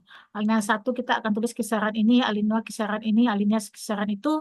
Apakah hal itu akan mengurangi akan menjadi kekakuan di dalam penulisan atau memang seperti itu sebetulnya gitu supaya dia tidak tidak lari gitu ya dari judul kita gitu. Jadi kita buat secara kaku, ini nanti di latar belakang akan ada 10 alinea, alinea satunya adalah ini, alinea 2 ini sampai alinea ke-10. Kemudian di pembahasan akan kita buat 20 alinea, paragraf, maaf, paragraf. Oke. Kemudian setiap paragraf itu akan isinya akan ini gitu, supaya pikiran kita tidak meloncat-loncat kemana-mana gitu. Apakah hal ini menjadi kaku atau memang seperti itu sebetulnya penulisan yang baik itu dengan menggunakan kunci 5W1H tadi. Sekian, terima kasih Mas Iqbal. Sama-sama Ibu Prof. Lita.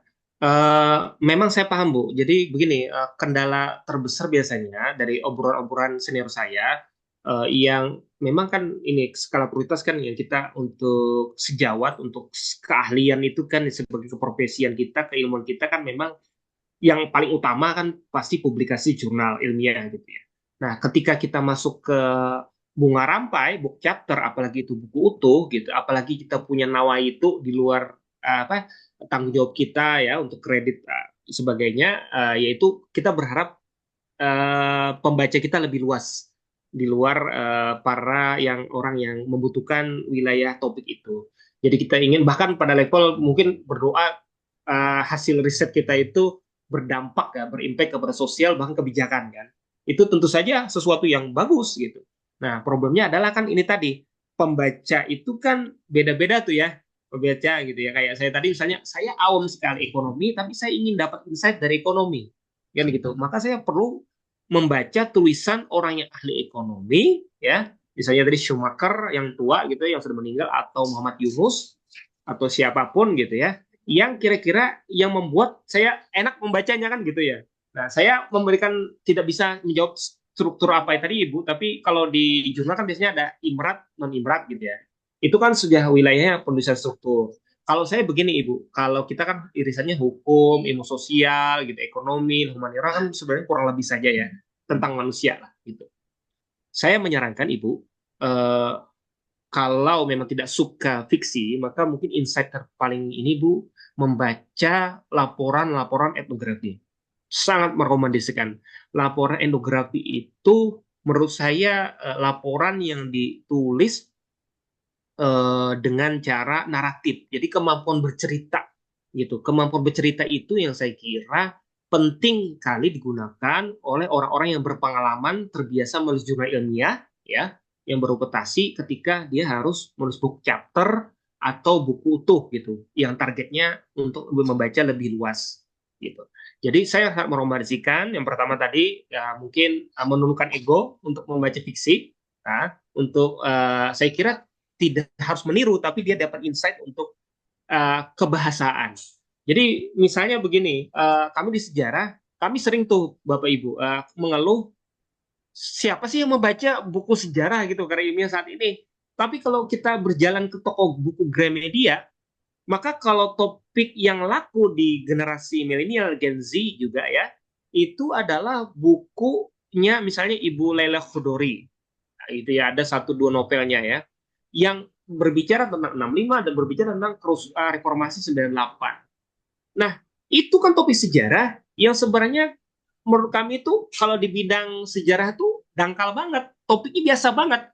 Tapi karena kemampuan keterbacaannya sebagai seorang sastrawan, dia paham target pembacanya siapa, maka dicetak ulang berpuluh-puluh kali dan mungkin sudah, mohon maaf ini saya ngomong soal profit ya, mungkin sudah 5 rumah bisa beli 4-5 rumah gitu dengan royaltinya gila-gilaan di KPG ya, Pusat Populer Gramedia. Kita memang tidak targetnya untuk itu, kalaupun nawa itu ini nggak apa-apa gitu. Tapi yang kita baca adalah bagaimana dia bisa menyampaikan sesuatu yang mungkin di tulisan kita cuma catatan kaki, tapi bisa difiksikan dan pesannya nyampe. Gen Z yang tidak pernah mengalami era ekonomi krisis ekonomi 97, kerusuhan rasial, pergeseran reformasi, itu bisa paham gitu. Dan kemudian difilmkan lagi gitu ya.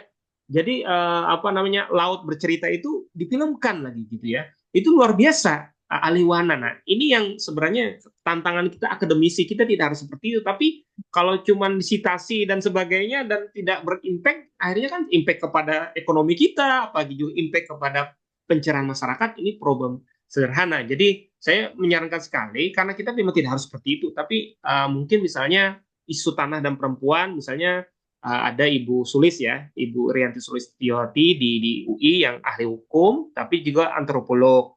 Itu juga saya kira referensi, dia aktif menulis sebagai intelektual publik, menulis opini tentang hukum dan perempuan dan gender, tentang isu tanah itu di Kompas gitu, dan banyak bukunya.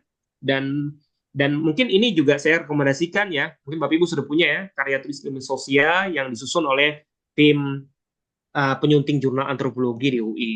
Jadi ada banyak sebenarnya dalam Khasanah Bahasa Indonesia, tapi yang asing juga banyak. Saya kira jangan kita tergelut dengan, kita tetap fokus untuk mengidentifikasi keahlian kita, tapi belajarlah keluar dari zona nyaman kita. Karena semangat era abad 21 ini adalah semangat interdisipliner tanpa harus menggerus keahlian kita. Kalau kita fokus, keahlian kita bidang ekonomi syariah, fokus saja ekonomi syariah, tapi kalau kita ingin berbeda, inside dan outside-nya, perspektifnya, maka kita harus membaca ruang itu lebih luas. Begitu ya, Bu Elita, dalam pandangan saya dan pengalaman saya yang sempit ini. Terima kasih, mohon maaf kalau tidak terlalu memuaskan ya. Oke, baik, terima kasih. Izin moderator. Bal. Oh ya, silakan Pak Pridi. Terima kasih Pak moderator. Assalamualaikum Pak Iqbal, salam kenal. Salam. Saya Mas Ridianto, Ketua LP2M. Pak Iqbal tadi sebenarnya ingin ngasih sambutan sedikit, tapi bersamaan dengan waktu AL, saya tidak bisa masuk dan tidak bisa mengikuti dari awal. Tapi saya agak berapa menit lalu mengikuti Pak Iqbal. Menarik diskusinya. Pada kesempatan ini saya ingin bertanya, mungkin juga ingin tahu respon Pak Iqbal terhadap kasus buku terbaru ya antara Peter Carey, S. Margana, dan KPG ya. Jadi ini hebat-hebat semua ya. Penerbit KPG hebat, Peter Carey hebat, S. Margana hebat. Peter Carey komplain ya, dia melihat S. Margana ini mengutip bahasanya plagiasi ya, di X itu sempat viral kemarin oleh Pak Peter Carey, diviralkan. Ada juga terlibat pihak lainnya, UGM dalam hal ini ya. Nah, kemarin saya membaca berita Kompas, kemarin apa tadi malam ya, mungkin bisa dicek. UGM menyatakan tadi malam. Berarti sudah baca juga ya Bapak. Jadi UGM menyatakan S. Margana tidak melakukan plagiarism. Nah, saya minta respon apa gimana ini untuk jadi pelajaran lah bagi kita, bagaimana peristiwa-peristiwa plagiarism itu. Satu sisi menyatakan itu plagiat, sisi lain ini enggak katanya gitu. Terima kasih Pak Iqbal. Terima kasih Bapak Purdianto, salam kenal. Terima kasih Bapak atas undangannya. Ini sebenarnya yang paling sensitif ya, karena begini, ada berapa sih profesor sejarah Indonesia dan doktor sejarah Indonesia, memang sangat terbatas, lingkarannya itu aja. Jadi saya tidak tahu juga bahwa sedahsyat itu ya kekuatan. Jadi sebenarnya dimulai dari status sahabat kami, Bang Fadil Rahman, ahli sejarah kuliner, yang menulis status pengalamannya yang berbeda konteksnya. Jadi di Facebook dia bercerita ada satu ilmuwan gitu yang sebenarnya juga Mas Bang Fadil Rahman ini adalah akademisi di sejarawan di Unpad ya, Bandung. Beliau sangat konsen dan saya kira yang paling pakar saat ini di dalam bahasa Indonesia tentang sejarah kuliner gitu. Sesuatu topik yang sangat sempit dan luar biasa menarik dan susah sumbernya, saya akui, Bang Fadli. Jadi di suatu saat beberapa waktu yang lalu ada konferensi di UI yang dimana beliau salah satu pembicaranya, dan ada juga satu topik yang kemungkinan besar dari informasi yang saya dapatkan bahwa ya si pembicara ini dari UGM gitu, prodinya apa saya kurang tahu. Jadi presentasi, dan Bang Fadli itu salah satu peserta juga gitu di konferensi itu. Si pembicara ini yang dari UGM ini tidak menyebutkan sumber dari referensinya dia. Padahal semua data yang di slide itu dari sumber artikel jurnal yang dipublikasikan oleh Bang Fadli. Heboh lah itu, dibuat status heboh. Nah, Pak Peter Carey ikut nimbrung di situ. Saya tidak pernah berguru dengan Pak Margono dan kawan-kawan karena memang belum rezekinya ya kuliah di UGM. Tapi kenal banyak sekali, baik teman-teman yang di wilayahnya, muridnya, sejawat gitu. Dan Pak Peter Carey pribadi, jam berapapun gitu ya, kita mau WhatsApp beliau, itu dibalas gitu ya, walaupun tidak cepat. Orangnya sangat ramah gitu, otoritatif, apalagi soal Perang Jawa dan Perang Adi Penggoro, dan salah satu penulis yang saya kira perlu dibaca oleh sejarawan dan orang juga yang suka sejarah Indonesia karena ditulis dengan ala pujangga gitu ya. Bagus sekali. Saya merekomendasikan semua karyanya, terutama Kuasa Ramalan atau Takdir yang singkat gitu. Nah, itu latar dulu ya Pak ya, duduk perkaranya supaya ini. Saya tidak mengatakan yang lain, tapi Bapak tadi bagus ya. Sebenarnya apa sih yang bisa kita pelajari supaya kita tidak tergelincir ke wilayah situ? Jawaban saya begini Bapak, yang saya amati. Uh, Seberapa waktu yang lalu juga di provinsi saya itu diliput luar biasa dan habis-habisan soal perkara kasus guru besar di Universitas Lambung Mangkurat. Mustahil Bapak Ibu tidak tahu itu. Saya pribadi sadar bahwa sebagai orang yang tidak pernah kuliah di sana, tapi sebagai bagian dari provinsi asal saya, dan saya mengenal banyak gitu orang-orang yang jadi guru saya, sejawat saya, keluarga saya kuliah di sana. Kita hidup di era digital dan fisikal sekarang, itu bagian dari in-body kita gitu.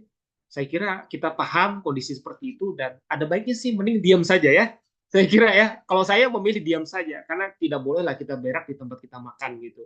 Jangan-jangan kita ikut meributkan itu terpecik muka sendiri. Saya sadar sekali sebagai seorang ASN gitu ya. Tapi di sisi lain apa kita mendiamkan itu? Saya kira tidak. Nah, itu pandangan saya untuk memahami duduk perkaranya. Apa yang bisa kita ambil hikmahnya? Setidaknya begini. Kesan saya begini, kalau kita dapat proyek kerjasama, riset, apalagi angka besar, ya, angka besar dan ini dicetak sudah kesekian kali, kalau nggak salah sudah publikasi cetakan ketiga, dan topiknya itu adalah sejarah lokal, di mana karya Babon tentang itu sudah banyak gitu. Sebagai sebuah proyek besar, jangan ditolak.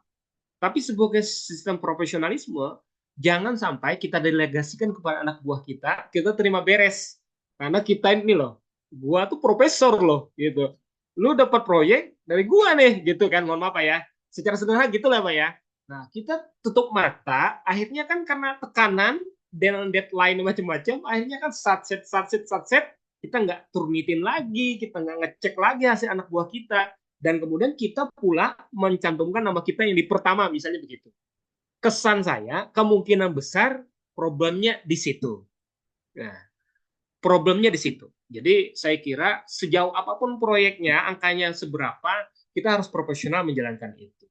Baik itu cuma nulis kolom opini yang dibayar cuma 250.000 sampai 500.000, ataupun kita mendapatkan proyek besar penelitian yang partnership dengan kelembagaan gitu di studi daerah, yang itu penting gitu.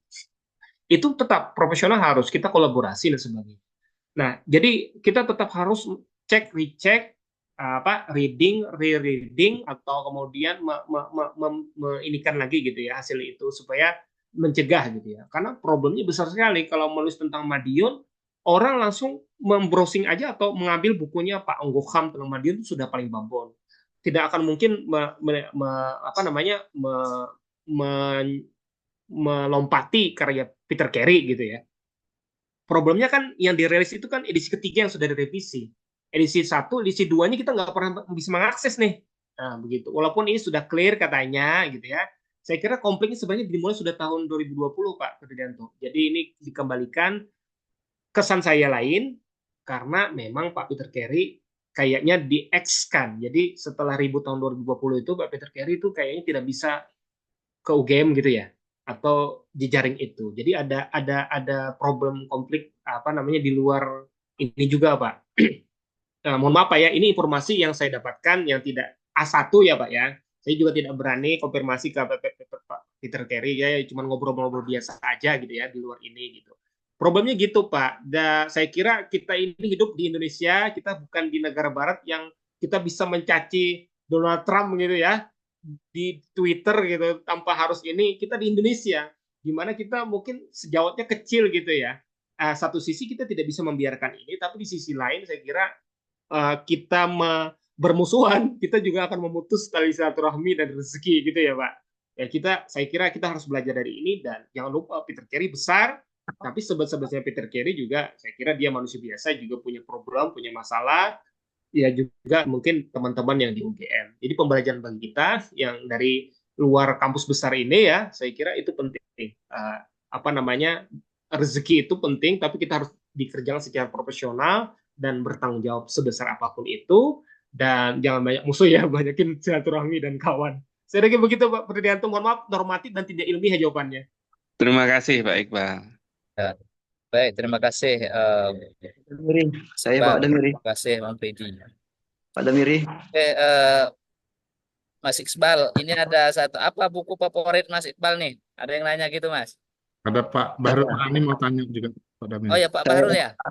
ya, oke. Terima kasih. Assalamualaikum warahmatullahi wabarakatuh. Waalaikumsalam warahmatullahi wabarakatuh. Silakan Pak. Saya hormati Bapak Iqbal sebagai narasumber pada hari ini, dan juga kepada dosen saya Profesor Elita Rahmi dan bapak-bapak sekalian. Saya ingin melihat bahwa jurnal atau buku yang barangkali ya yang kita tulis itu tentu buku-buku yang terupdate ya, apa 5 tahun terakhir atau 10 tahun terakhir. Tetapi kajian kita itu kadang-kadang apalagi syariah atau apalagi di UIN pada umumnya lah, kan banyak kitab-kitab klasik ini Pak, kitab-kitab klasik. Betul. Yang kitab-kitab klasik ini tentu misalnya Imam Syafi'i tentang masalah kitabnya itu kan tuh. Kemudian Imam Malik Al-Muwatta ya begitu tuh. Itu yang mau dikaji itu kan tentu klasik sekali ya. Artinya apakah itu nanti bisa dijadikan rujukan buku dalam tulisan kita itu, apakah jurnal atau buku atau bagaimana, atau kita berusaha mencari bukunya yang diedit atau yang terbaru, sedangkan itu tidak ada barangkali seperti itu. Jadi problemnya bagaimana yang seperti itu Pak Iqbal. Baik Pak. Barangkali itu saja dari saya Pak. Terima kasih. Assalamualaikum warahmatullahi wabarakatuh. Waalaikumsalam warahmatullahi wabarakatuh. Saya paham sekali Pak kegundahan Bapak itu. Apalagi kita di ini ya. Langsung saya jawab ya Pak Damiri. Pak Bahrul. Saya paham sekali Pak kegundahan itu. Karena ya kita di UIN ya, IAIN gitu, paham sekali saya.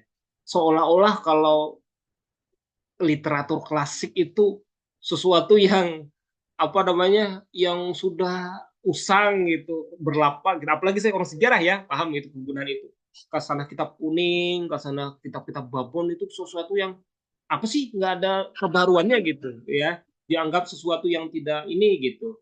Saya begini Pak, problemnya adalah cara kita membaca ulang dengan pandangan abad 21.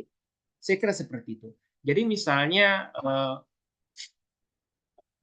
kenapa dulu jaringan ulama Pak Azra itu begitu luar biasa gitu ya, di masanya maksud saya ya, itu luar biasa.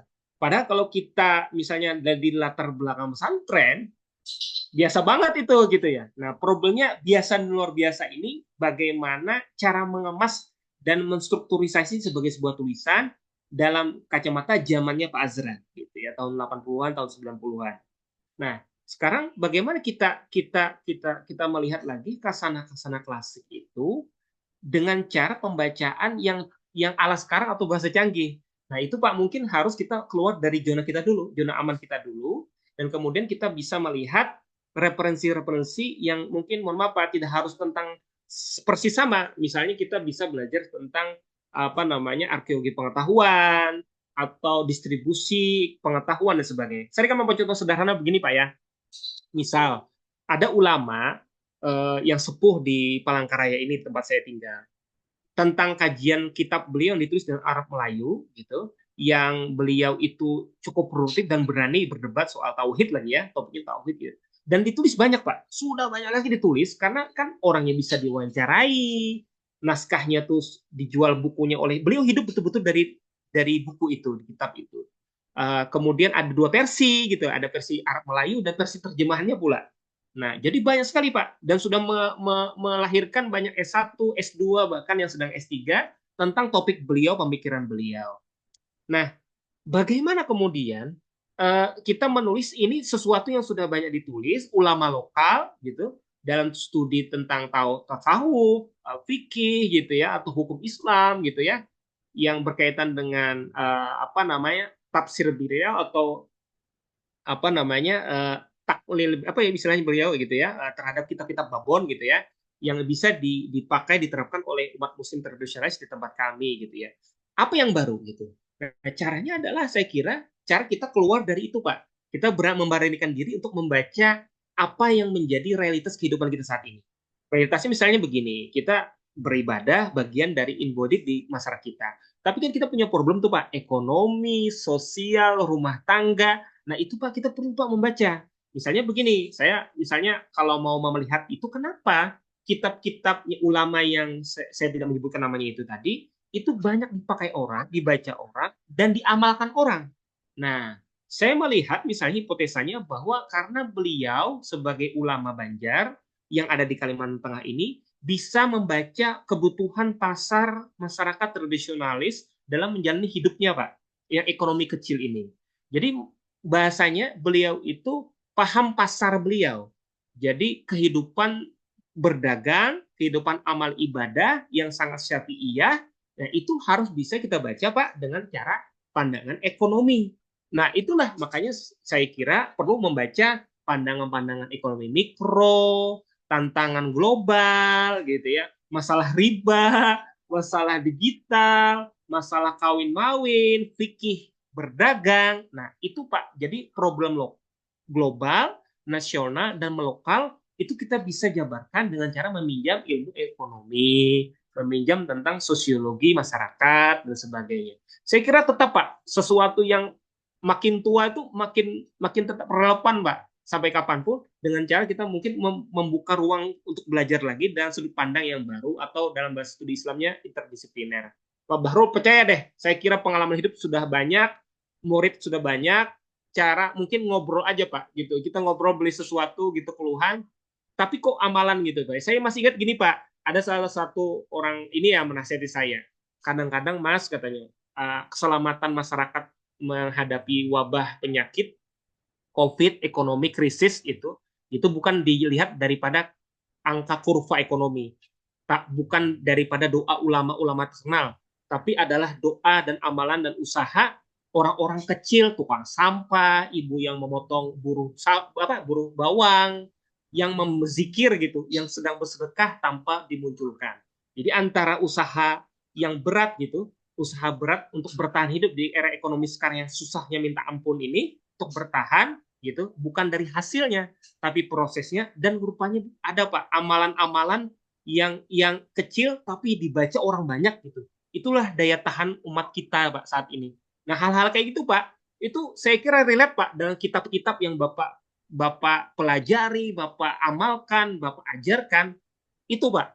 Saya kira Bapak jangan berkecil hati, banyak ruang, banyak ini Pak. Jadi problemnya itu aja sih Pak, orang-orang bule itu bisa membahasakannya, itu aja sih Pak, saya kira. Jadi Bapak percaya deh Pak, untuk membaca lagi wilayah yang lain, dan mungkin berdialog dengan teman-teman di ekonomi Islam, yang ilmu sosial, KPI, dan sebagainya, nanti Pak akan dapat insight-insight baru. Tetap semangat Pak, insya Allah sukses. Oke, baik. Terima kasih Mas Iqbal. Terima kasih Pak Bahrul. Oke, Bapak Ibu, masih ada yang bertanya? Nah, kalau tidak ada, ini Mas, buku favorit tadi katanya Mas. Waduh, saya bingung kalau ditanya ya. Tapi saya pembaca komik Bapak Ibu. Tapi saya kira ini ya. Jadi karena usia bertambah, ada kesana karena kita orang UIN YN ya. Saya kira saya merekomendasikan Dalail Al-Khairat. Dalail Al-Khairat. Itu prosa luar biasa yang berkaitan dengan amalan juga, dan sudah banyak orang yang mengamalkannya. Jadi ini bukan rekomendasi ulama, bukan. Saya hanya merasa ini insight ya. Tentu saja ya pasti ya dari Al-Quran ya, tapi saya kira sebagai kaum sivitas akademika UIN itu jangan ditinggalkan. Dalail khairat. Dan itu nanti ketika Bapak Ibu konsentrasi lagi dengan riset-risetnya akan berkembang tuh identitas kita sebagai sivitas akademika UIN itu. Percaya aja nih Bapak Ibu, tanpa kita itu Islam Indonesia nggak ada. Nah, kita punya kontribusi walaupun kecil gitu ya. Jadi ya apa aja sih yang dibaca saya kira. Tapi kalau saya sebagai sivitas akademika IAIN, saya kira penting kembali lagi untuk menafsir kembali, memahami lagi dalail khairat. Kalau lebih besar ya tafsir misbah lah, bisa juga gitu ya. Terima kasih. Ya, ya baik, terima kasih Mas. Ini ada di dalam chat ini Mas, aksesnya. Tadi sudah ya saya sebutkan di penerbit besar itu merupakan tupoksi yang berbeda. Tapi karena kita di Indonesia masih belum bertembus menjadi sebuah penerbit, misalnya penerbit institusi yang bagus kan misalnya Gajah Mada University Press gitu ya, atau I-Press gitu. Kita belum sampai ke dalam itu, tapi itu pun masih kecil ya, atau ITB Press gitu. Jadi karena kita keterbatasan ekonomi yang masih terbatas, kebijakan juga terbatas, maka include jadi satu seorang editor. Paling mudah, paling cepat ya kita ngurusin tata bahasanya aja atau cek plagiasi. Tapi saya kira yang paling penting adalah untuk melakukannya bertahap ya. Naik tingkat, naik kelas. Jadi mulai dari cuman proofreader, naik lagi menjadi editor kebahasaan, naik lagi kita sudah kepada konten gitu dan sebagainya. Karena ini pekerjaan niatkan ibadah, karena memang tidak akan populer, tidak akan dapat sanjungan ya. Kalau akreditasi institusi unggul kan yang dapat sanjungan kan LPPPM nih, misalnya gitu ya. Ya walaupun nggak tahu nih apakah dihadahi umroh atau tidak, saya walau alam. Tapi itu kan kontribusinya besar. Tapi ketika kemudian kita kembali sebagai status kita sebagai akademisi, menulis itu tetap sesuatu yang amat ibadah, karena secara keuangan mungkin tidak banyak dapatnya, insight-nya. Orang juga mungkin tidak terlalu kita tidak punya belum tradisi ini ya, apresiasi kolega atau mengutip kolega gitu, kita belum terbangun itu. Kalau di barat sudah terbangun itu. Yang niatkan itu bagian dari keseharian kita. Terpenting adalah membaca. Editor itu harus membaca. Saya memang tidak bisa menulis fiksi, tidak berani menulis fiksi, punya pengalaman mengedit fiksi cuma 1-2 gitu. Itu pun masih dicaci maki orang gitu ya hasilnya. Tapi saya kira penting membaca fiksi Bapak Ibu. Membaca kitab suci, membaca fiksi, ya sesekali nonton oke gitu. Tapi fiksi penting banget Bapak Ibu. Saya tekankan terakhir sebelum ditutup ya. Membaca fiksi penting sekali. Walaupun cuma cerpen. Membaca opini, kolom opini sekali, saya kira penting gitu ya. Karena apa? Karena itu tadi daya imajinasi, kemudian kekayaan stilistika, ya, kekayaan bahasa, dan yang ketiga tadi soal mengasah empati kita, begitu. Baik Mas. Ini ada lagi nih Mas, di dalam chat ini banyak sepertinya Mas.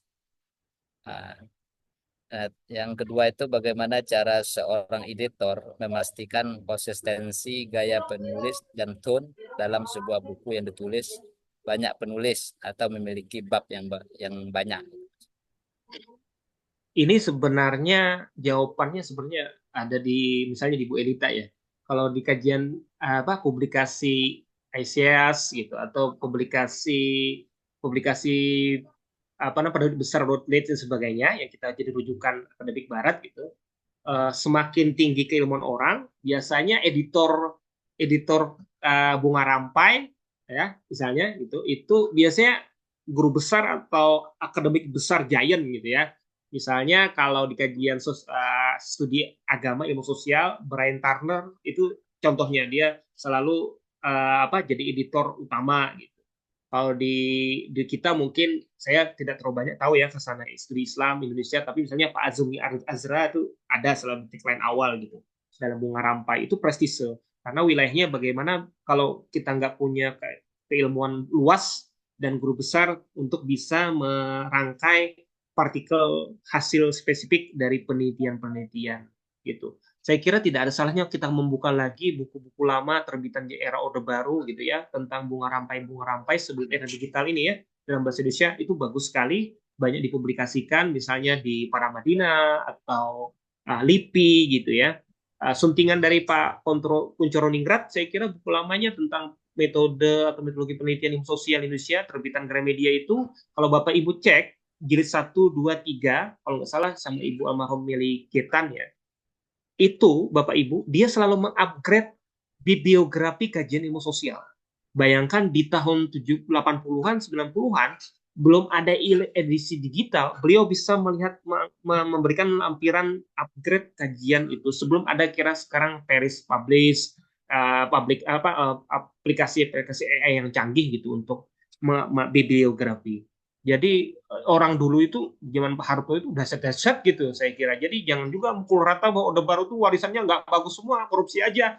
Banyak banget ilmuwan-ilmuwan kita hebat di masa Orde Baru dan kita tidak salah gitu untuk melihatnya kembali di era belum era digital sekarang. Jadi Bapak Ibu tidak ada salahnya melihat kajian lama, terus kita melihat gap-nya setelah perkembangan kecanggihan teknologi sekarang dengan kajian publikasi 5 tahun terakhir, kita menggali lagi kebaruan penelitian kita sekecil apapun, setidaknya datanya lah, setidaknya datanya kekuatan data untuk menarasikannya. Poin terpenting dalam kajian ilmu sosial, humaniora, studi Islam adalah manusia. Manusia kemampuan dari bercerita. Jadi apapun temuan Bapak Ibu, apalagi perkalian teori atau menemukan teori baru, intinya kita itu bercerita. Nah, bagaimana bercerita dengan keilmuan kita lah, itu tantangannya. Sisanya usaha kerja keras, yang lain tuh tinggal doa Bu Bapak Ibu. Takdirlah yang berbicara. Bagaimana nanti hasil tulisan kita diapresiasi atau seperti itu. Ya, baik Mas Iqbal. Ini Mas, ini banyak yang ngirim ke Mas Abid ini Mas. Mas Abid kirim pula ke sini. Siap. Ke Zoom kita ya. Apa tantangan terbesar yang dihadapi editor ketika menyunting buku fiksi dibandingkan dengan buku non fiksi dan bagaimana cara mengatasinya? Oke, saya agak mirip jawabannya dengan jawaban Pak Kepala LPPM tadi ya. Oh ya. Di Indonesia yang saya amati sebagai orang yang bukan sastrawan, salah satu iklim yang tidak sehat itu saya kira di penulisan sastra Indonesia. Para penulis penyair, sastrawan itu nggak sehat. Nggak sehatnya kenapa? Koran sudah banyak tutup. Ruang publikasi cerpen dan puisi itu semakin sedikit. Digital ada, tapi sedikit juga. Honorariumnya juga sangat kecil gitu ya. Dengan penulis yang banyak dan melahirkan penulis yang ada, itu berkelahi di ruang lingkup ekonomi yang sempit. Selain itu, ya, mohon maaf ya Bapak Ibu yang sastrawan di sini kalau ada, dengan sempitnya itu ribut lagi, macam-macam ribut, tidak pernah selesai. Tidak pernah selesai. Bang Abdi tahu lah soal ini ya. Ribut terus, jangan diributkan tuh itu aja. Misalnya satu penulis juara di Kompas gitu. Nanti ribut kemana-mana tuh, sampai masalah urusan rumah tangga diributin. Tidak ada substansinya. Jadi ekosistemnya kurang sehat. Nah, di sisi lain, problemnya adalah pembacanya sedikit. Pembacanya makin sedikit. Apalagi orang yang, walau bikin puisi doang, aku juga bisa, misalnya begitu ya. Kan mengapresiasi puisi itu satu hal yang susah, seperti mengapresiasi lukisan satu lukisan. Gitu. Jadi itu ekosistemnya seperti itu. Nah, Bapak Ibu bayangin kami harus menyunting misalnya kumpulan cerpen misalnya atau novel dari penulis Indonesia yang sudah harus bersaing dengan terjemahan misalnya. Kami misalnya di Mandiri lebih banyak menerjemahkan dan menerbitkan karya-karya asing misalnya dibanding penulis-penulis Indonesia. Terutama nih saya terus terang ya, sulit sekali mendapatkan naskah fiksi dari penulis perempuan yang bagus di bidang fiksi. Saya hari ini misalnya ditanya, temanmu sejawatmu ada nggak ya sejarawan perempuan? Ada, tapi tidak banyak yang sesuai dengan kebutuhan spesifik. Nah, makanya tantangan itu kan susah sekali gitu. Tantangannya itu seperti itu, spesifik yang dibutuhkan. Apalagi di wilayah sastrawan perempuan mungkin banyak, tapi yang spesifik gitu, yang dibutuhkan pangsa pasar tertentu atau sesuai keahliannya juga terbatas. Nah, problem-problem seperti ini menjadi tantangan sekali dalam melihat apalagi wilayah topik kepenulisan gitu ya. Ini yang sastra ya. Sastra fiksi beda lagi kan. Nanti ada teen lead apa gitu ya, cerita dongeng anak dan sebagainya. Ini saya wilayahnya baru sastra ini. Jadi memang ekosistem di Indonesia itu tidak baru batas apa namanya taksonomi belum itu ya. Baru levelnya tuh baru keterbacaan aja, tapi pendalaman makna teks gitu ya. Tradisi kita untuk melihat kehidupan kita dengan berbagai macam sudut pandang itu masih sangat terbatas karena memang bacaan terbatas, gitu, akses terbatas, godaan TikTok lebih tinggi, gitu ya. Tidak ada, saya kira fiksi dan non fiksi sama pentingnya, susahnya sama. Ya. Baik, baik Mas, baik Mas. Saya Yang mau terakhir tanya. Mas, Oh ya, terakhir. Seberapa penting kolaborasi antara penulis dan editor Mas, dalam memastikan kualitas akhir dari buku yang akan diterbit itu Mas? Sangat penting. Jadi kalau buku penerjemahan berarti kita harus 3 komunikasi ya. Pertama penulis aslinya, kedua penerjemahnya, ketiga si editornya. Kalau buku terjemahan yang ke bahasa Indonesia. Nah, kalau itu buku ditulis orang Indonesia, penting sekali apa namanya hubungan kita dengan si penulis. Karena itu apa ya? Karena apalagi kita hidup di Indonesia ya, jadi sangat subjektif. Kita perlu, maka saya berani untuk kalau buku itu ditulis orang Indonesia, saya tidak mengenal, setidaknya di media sosial, saya nggak berani. Karena saya tidak, apalagi itu yang berhubungan dengan fiksi ya, biasanya sensitifnya tinggi gitu ya. Kita harus tahu mengenal satu lain. Jadi kalau biasanya pengalaman saya pernah menyunting kumpulan tulisan esai, misalnya ada teman saya LIPI ya, Mas Anggi Apriansah, dia sangat produktif menulis tentang isu-isu pendidikan di jarang ya ada penulis LIPI, peneliti LIPI yang cukup aktif juga menulis tentang isu-isu pendidikan di koran-koran atau media online gitu. Nah, Mas Anggi itu salah satu yang konsisten gitu, setidaknya 10 tahun terakhir. Itu saya japri gitu. Mas Anggi, Kang Anggi karena orang Sunda ya, Kang Anggi ini harusnya dikumpulkan nanti karena saya suka tulisannya gitu. Jadi kan subjektif, saya suka tulisannya memberikan pencerahan bagaimana cara mendidik anak, sistem pendidikan sekolah kita yang bagaimana, kebijakan pendidikan gitu. Kan dia sosiologi juga. Itu saya baca terus saya ajak ngobrol gimana ini. Akhirnya sampai pada tataran kemudian ada penerbit yang suka dan mau menerbitkan kumpulan tulisannya beliau gitu. Di mana ya naruh bukunya ya? Gitu, dia pas pandemi diterbitkan waktu itu. Memang mungkin impact-nya tidak besar buat kredit poinnya sebagai seorang peneliti BRIN gitu. Tapi kemudian banyak guru bahkan dosen di UNJ S1-nya dulu gitu yang merekomendasikan untuk mata kuliah tertentu di bidang pendidikan, kebijakan pendidikan atau sosial pendidikan. Profesornya di UNJ, ini alumni kita loh di BRIN gitu, ada dia nulis koran gitu dan salah 1, 2, 3 esainya dijadikan bahan UTS atau diskusi di mata kuliah tertentu. Itu kan faedahnya luar biasa gitu ya. Walaupun memang untuk kredit berapa sih cuma 1 kalau nggak salah ya dibanding Scopus gitu. Tapi saya kira seperti itu. Jadi kalau saya ditanya sebagai editor hidup di Indonesia, saya orang daerah, saya akan lebih subjektif mengkurasi atau melihat apakah ini cocok buat saya untuk melakukan penyuntingan atau tidak. Jadi jodoh-jodohan Bapak Ibu. Naskah itu jodoh-jodohan gitu. Saya bukan editor profesional lembaga seperti Mizan atau Kompas gitu ya atau Gramedia ya. Oke, baik. Terima kasih Mas Iqbal. Eh, Mungkin gimana Mas Abid? Tidak ada pertanyaan lagi nih Mas. eh ya saya mau tanya Mas Iqbal. Ya, Siap. ya saya ini Silakan. apa namanya bukan disiplin sejarah tapi eh, baca-baca sejarah. Siap. Nah, saya mau tanya tentang mungkin ini agak berbeda sedikit. Ya saya udah agak lama sebetulnya, mungkin terlalu lama ya menulis tentang Soekarno. Untuk artikel sebetulnya artikel yang ya mungkin artikel jurnal lah nanti Iya. Siap. tentang eh, api Islam. Iya. Nah, jadi api Islam. Jadi api Islam itu kan frasa Soekarno, ya frasa Soekarno. Tapi eh, apa namanya? Dia sudah menulis soal itu tahun 30-an di di di catatan apa di surat-suratnya Ya. misalnya begitu. Nah, Hmm. salah satu menurut saya yang kemudian dijadikan dasar oleh Soekarno untuk menyebut api Islam itu kan Spirit of Islamnya Ya, Amir Amir Ali. Ali. Ya, Amir Ali. Ya, jadi buku Amir Ali kan awalnya kan diterjemahkan sebagai eh, semangat Islam ya. Pertama kali Ya, terjemahannya kan begitu, tapi betul. kemudian oleh Soekarno diminta diterjemahkan lagi menjadi api Islam. Kira-kira begitu. Nah, eh, apakah Mas Iqbal pernah mendengar eh, kan masa Soekarno kan lumayan banyak bikin panitia penerjemahan buku. Betul.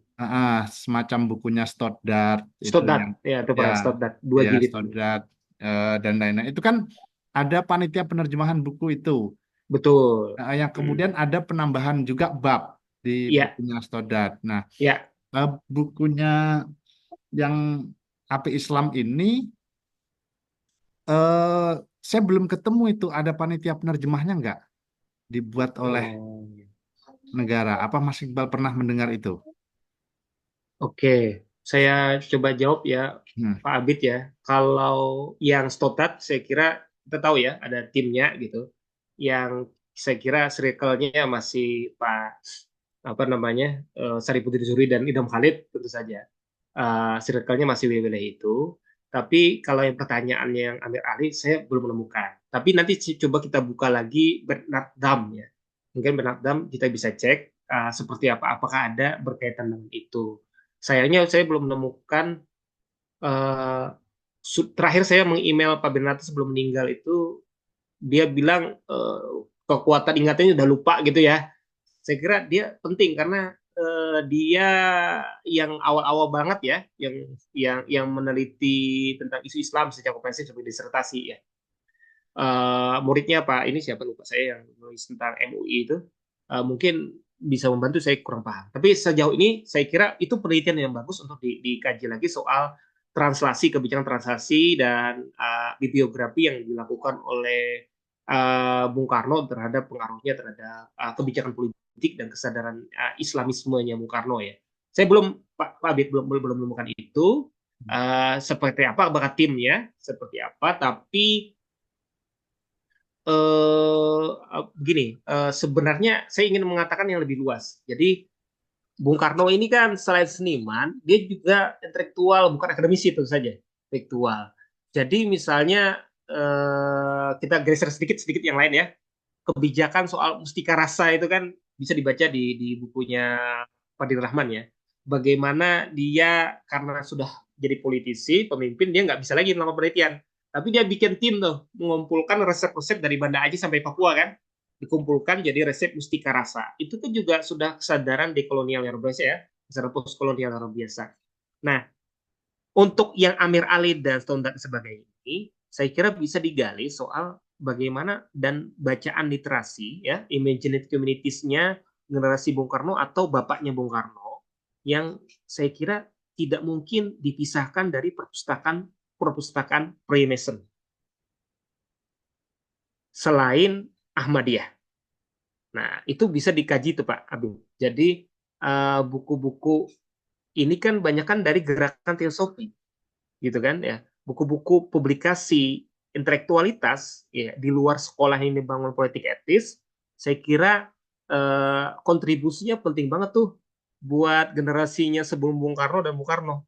Bacaan-bacaan itu yang dari bahasa Belanda, Jerman dan Inggris itu hanya bisa dikoleksi oleh kelompok teosofi yang muncul di Surabaya, Jakarta dan sebagainya.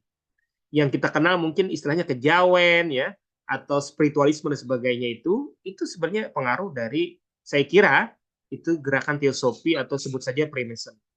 Nah ini kan kadang-kadang negatif tuh, terus tuh dianggap negatif, tapi nggak pernah diteliti sebenar-benarnya. Termasuk mungkin gagasan-gagasan Ahmadiyah di Indonesia yang secara bacaan gitu ya.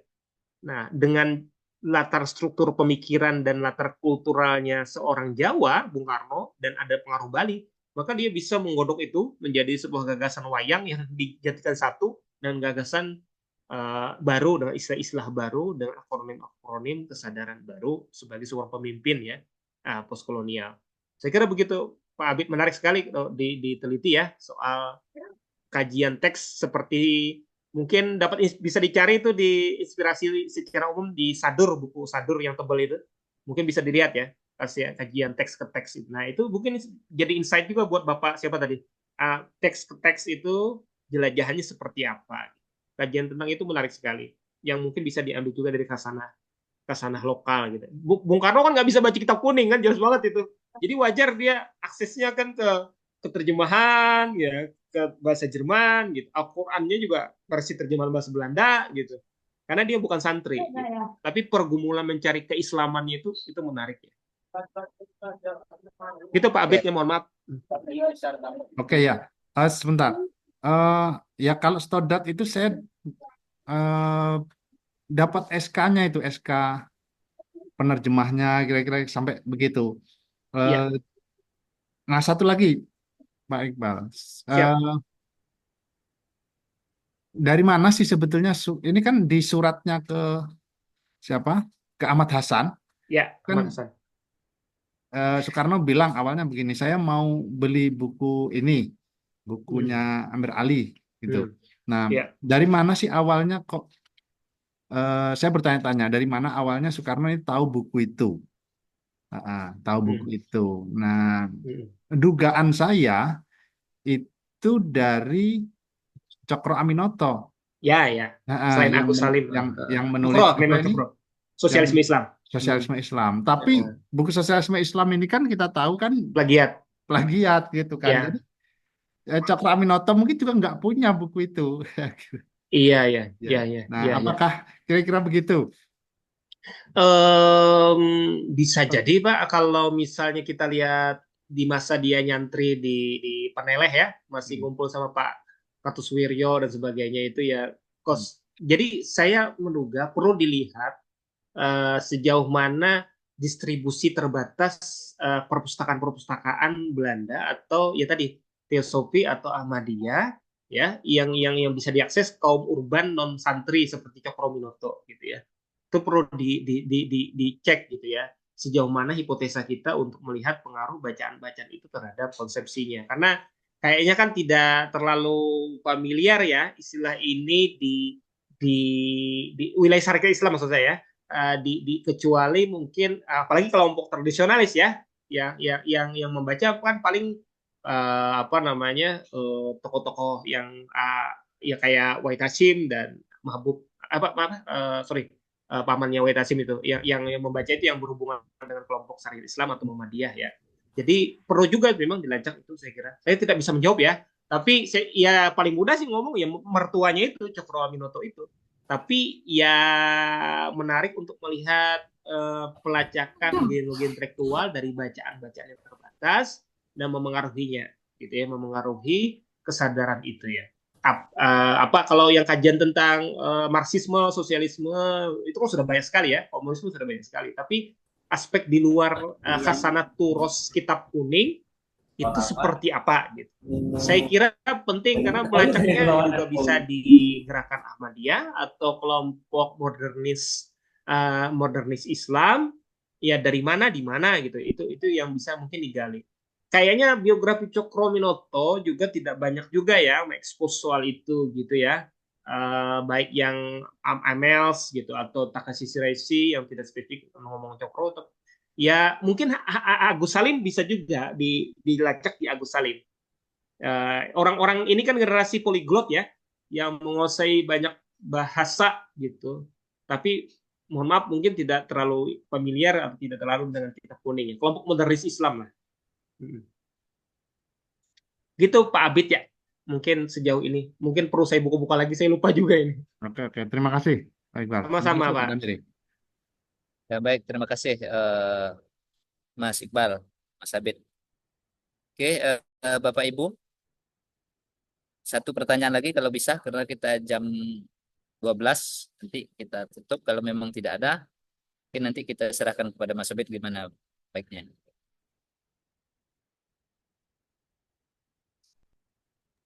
Ya. Mana Mas? Ya. Kita tutup saja Pak Damiri, tapi mungkin sebelum itu kami perlu mengucapkan terima kasih yang sebesar-besarnya kepada Mas Muhammad Iqbal. Jadi sejujurnya soal apa tadi? Soal Amir Ali itu pernah saya tanyakan kepada kakaknya Mas Iqbal, kepada Pak Mujib. Jadi saya tanya beliau waktu ketemu di Palu dan kami ngobrol mungkin hampir 1 jam itu berdua. Ya, karena kami punya ini, Pak. Almarhum bapak saya ini ya Stondad sebagai itu familiar ya, Hamka sebagainya. Jadi mungkin Ya, ada cerita-cerita keluarga sedikit itu ya. soal penggalian itu. Jadi saya cerita itu Pak Mujib itu dan Pak Mujib baru tahu bahwa bukunya Amir Ali diterjemahkan 2 kali Memang betul, dua kali. dengan empat penerjemah. Betul. Dengan 4 penerjemah. Jadi kami ngobrol itu dan itu panjang sekali dan beliau juga banyak informasi baru yang menurut beliau dapatkan. Ya. Jadi saya sebetulnya pengagum keluarga Mas Iqbal. Saya kenal abang beliau ya, apa namanya Mas Najib itu ya saya kenal. Baik. Bapak Ibu, kita berterima kasih kepada Mas Iqbal yang sudah membersamai kita pada hari ini, dan setelah ini nanti siang kami akan ngobrol juga soal buku dengan teman yang lain. Mungkin begitu. Kami juga mohon maaf jika ada banyak kekurangan, terutama ya karena koneksi listrik ini. Jadi minggu lalu kami diingatkan itu bahwa akan ada pemadaman begitu. Lalu kami berpindah ke kantor, tapi ternyata di rumah saya nggak padam. Tadi pagi itu ada pengumuman begitu, tapi ternyata padam itu dari kantor nggak padam. Jadi awal karena minggu kemarin, jadi saya udah nggak percaya nggak padam deh tempat kami ini kan karena dekat kantor gubernur. Jadi biasanya susah padamnya kira-kira gitu. Ternyata padam juga. Mungkin begitu. Terima kasih kepada teman-teman, bapak-bapak, ibu-ibu yang sudah hadir, khusus kepada Bu Elita Rahmi. Saya tadi kirim ke Mas Rapik karena saya juga ikut mengedit jurnal beliau. Jadi beliau kemudian meneruskan kepada teman-teman di Unja ternyata. Dan Bu Elita Rahmi kemudian bergabung. Terima kasih. Wassalamualaikum warahmatullahi wabarakatuh. Waalaikumsalam warahmatullahi wabarakatuh. Saya minta maaf, terima kasih banyak Bapak Salam. Ibu, Bu Ilita, pada Mirip, Habib, Ya, Hamid, baik. semoga bisa Terima kasih, Mas. Nggih. Ya, mungkin terima kasih Mas Iqbal, terima kasih LPPM yang sudah memfasilitasi pertemuan kita pada pagi sampai siang hari ini. Saya sebagai moderator mungkin ada kata-kata yang kurang berkenan pada Bapak Ibu semua. Saya mohon maaf. Saya tutup dengan Allahumma muwaffiq ila aqwamit thoriq. Assalamualaikum warahmatullahi wabarakatuh. Waalaikumsalam warahmatullahi wabarakatuh. Sehat-sehat Bapak Ibu. Ya, Berkah. makasih. Ya, terima kasih, Mas. Terima kasih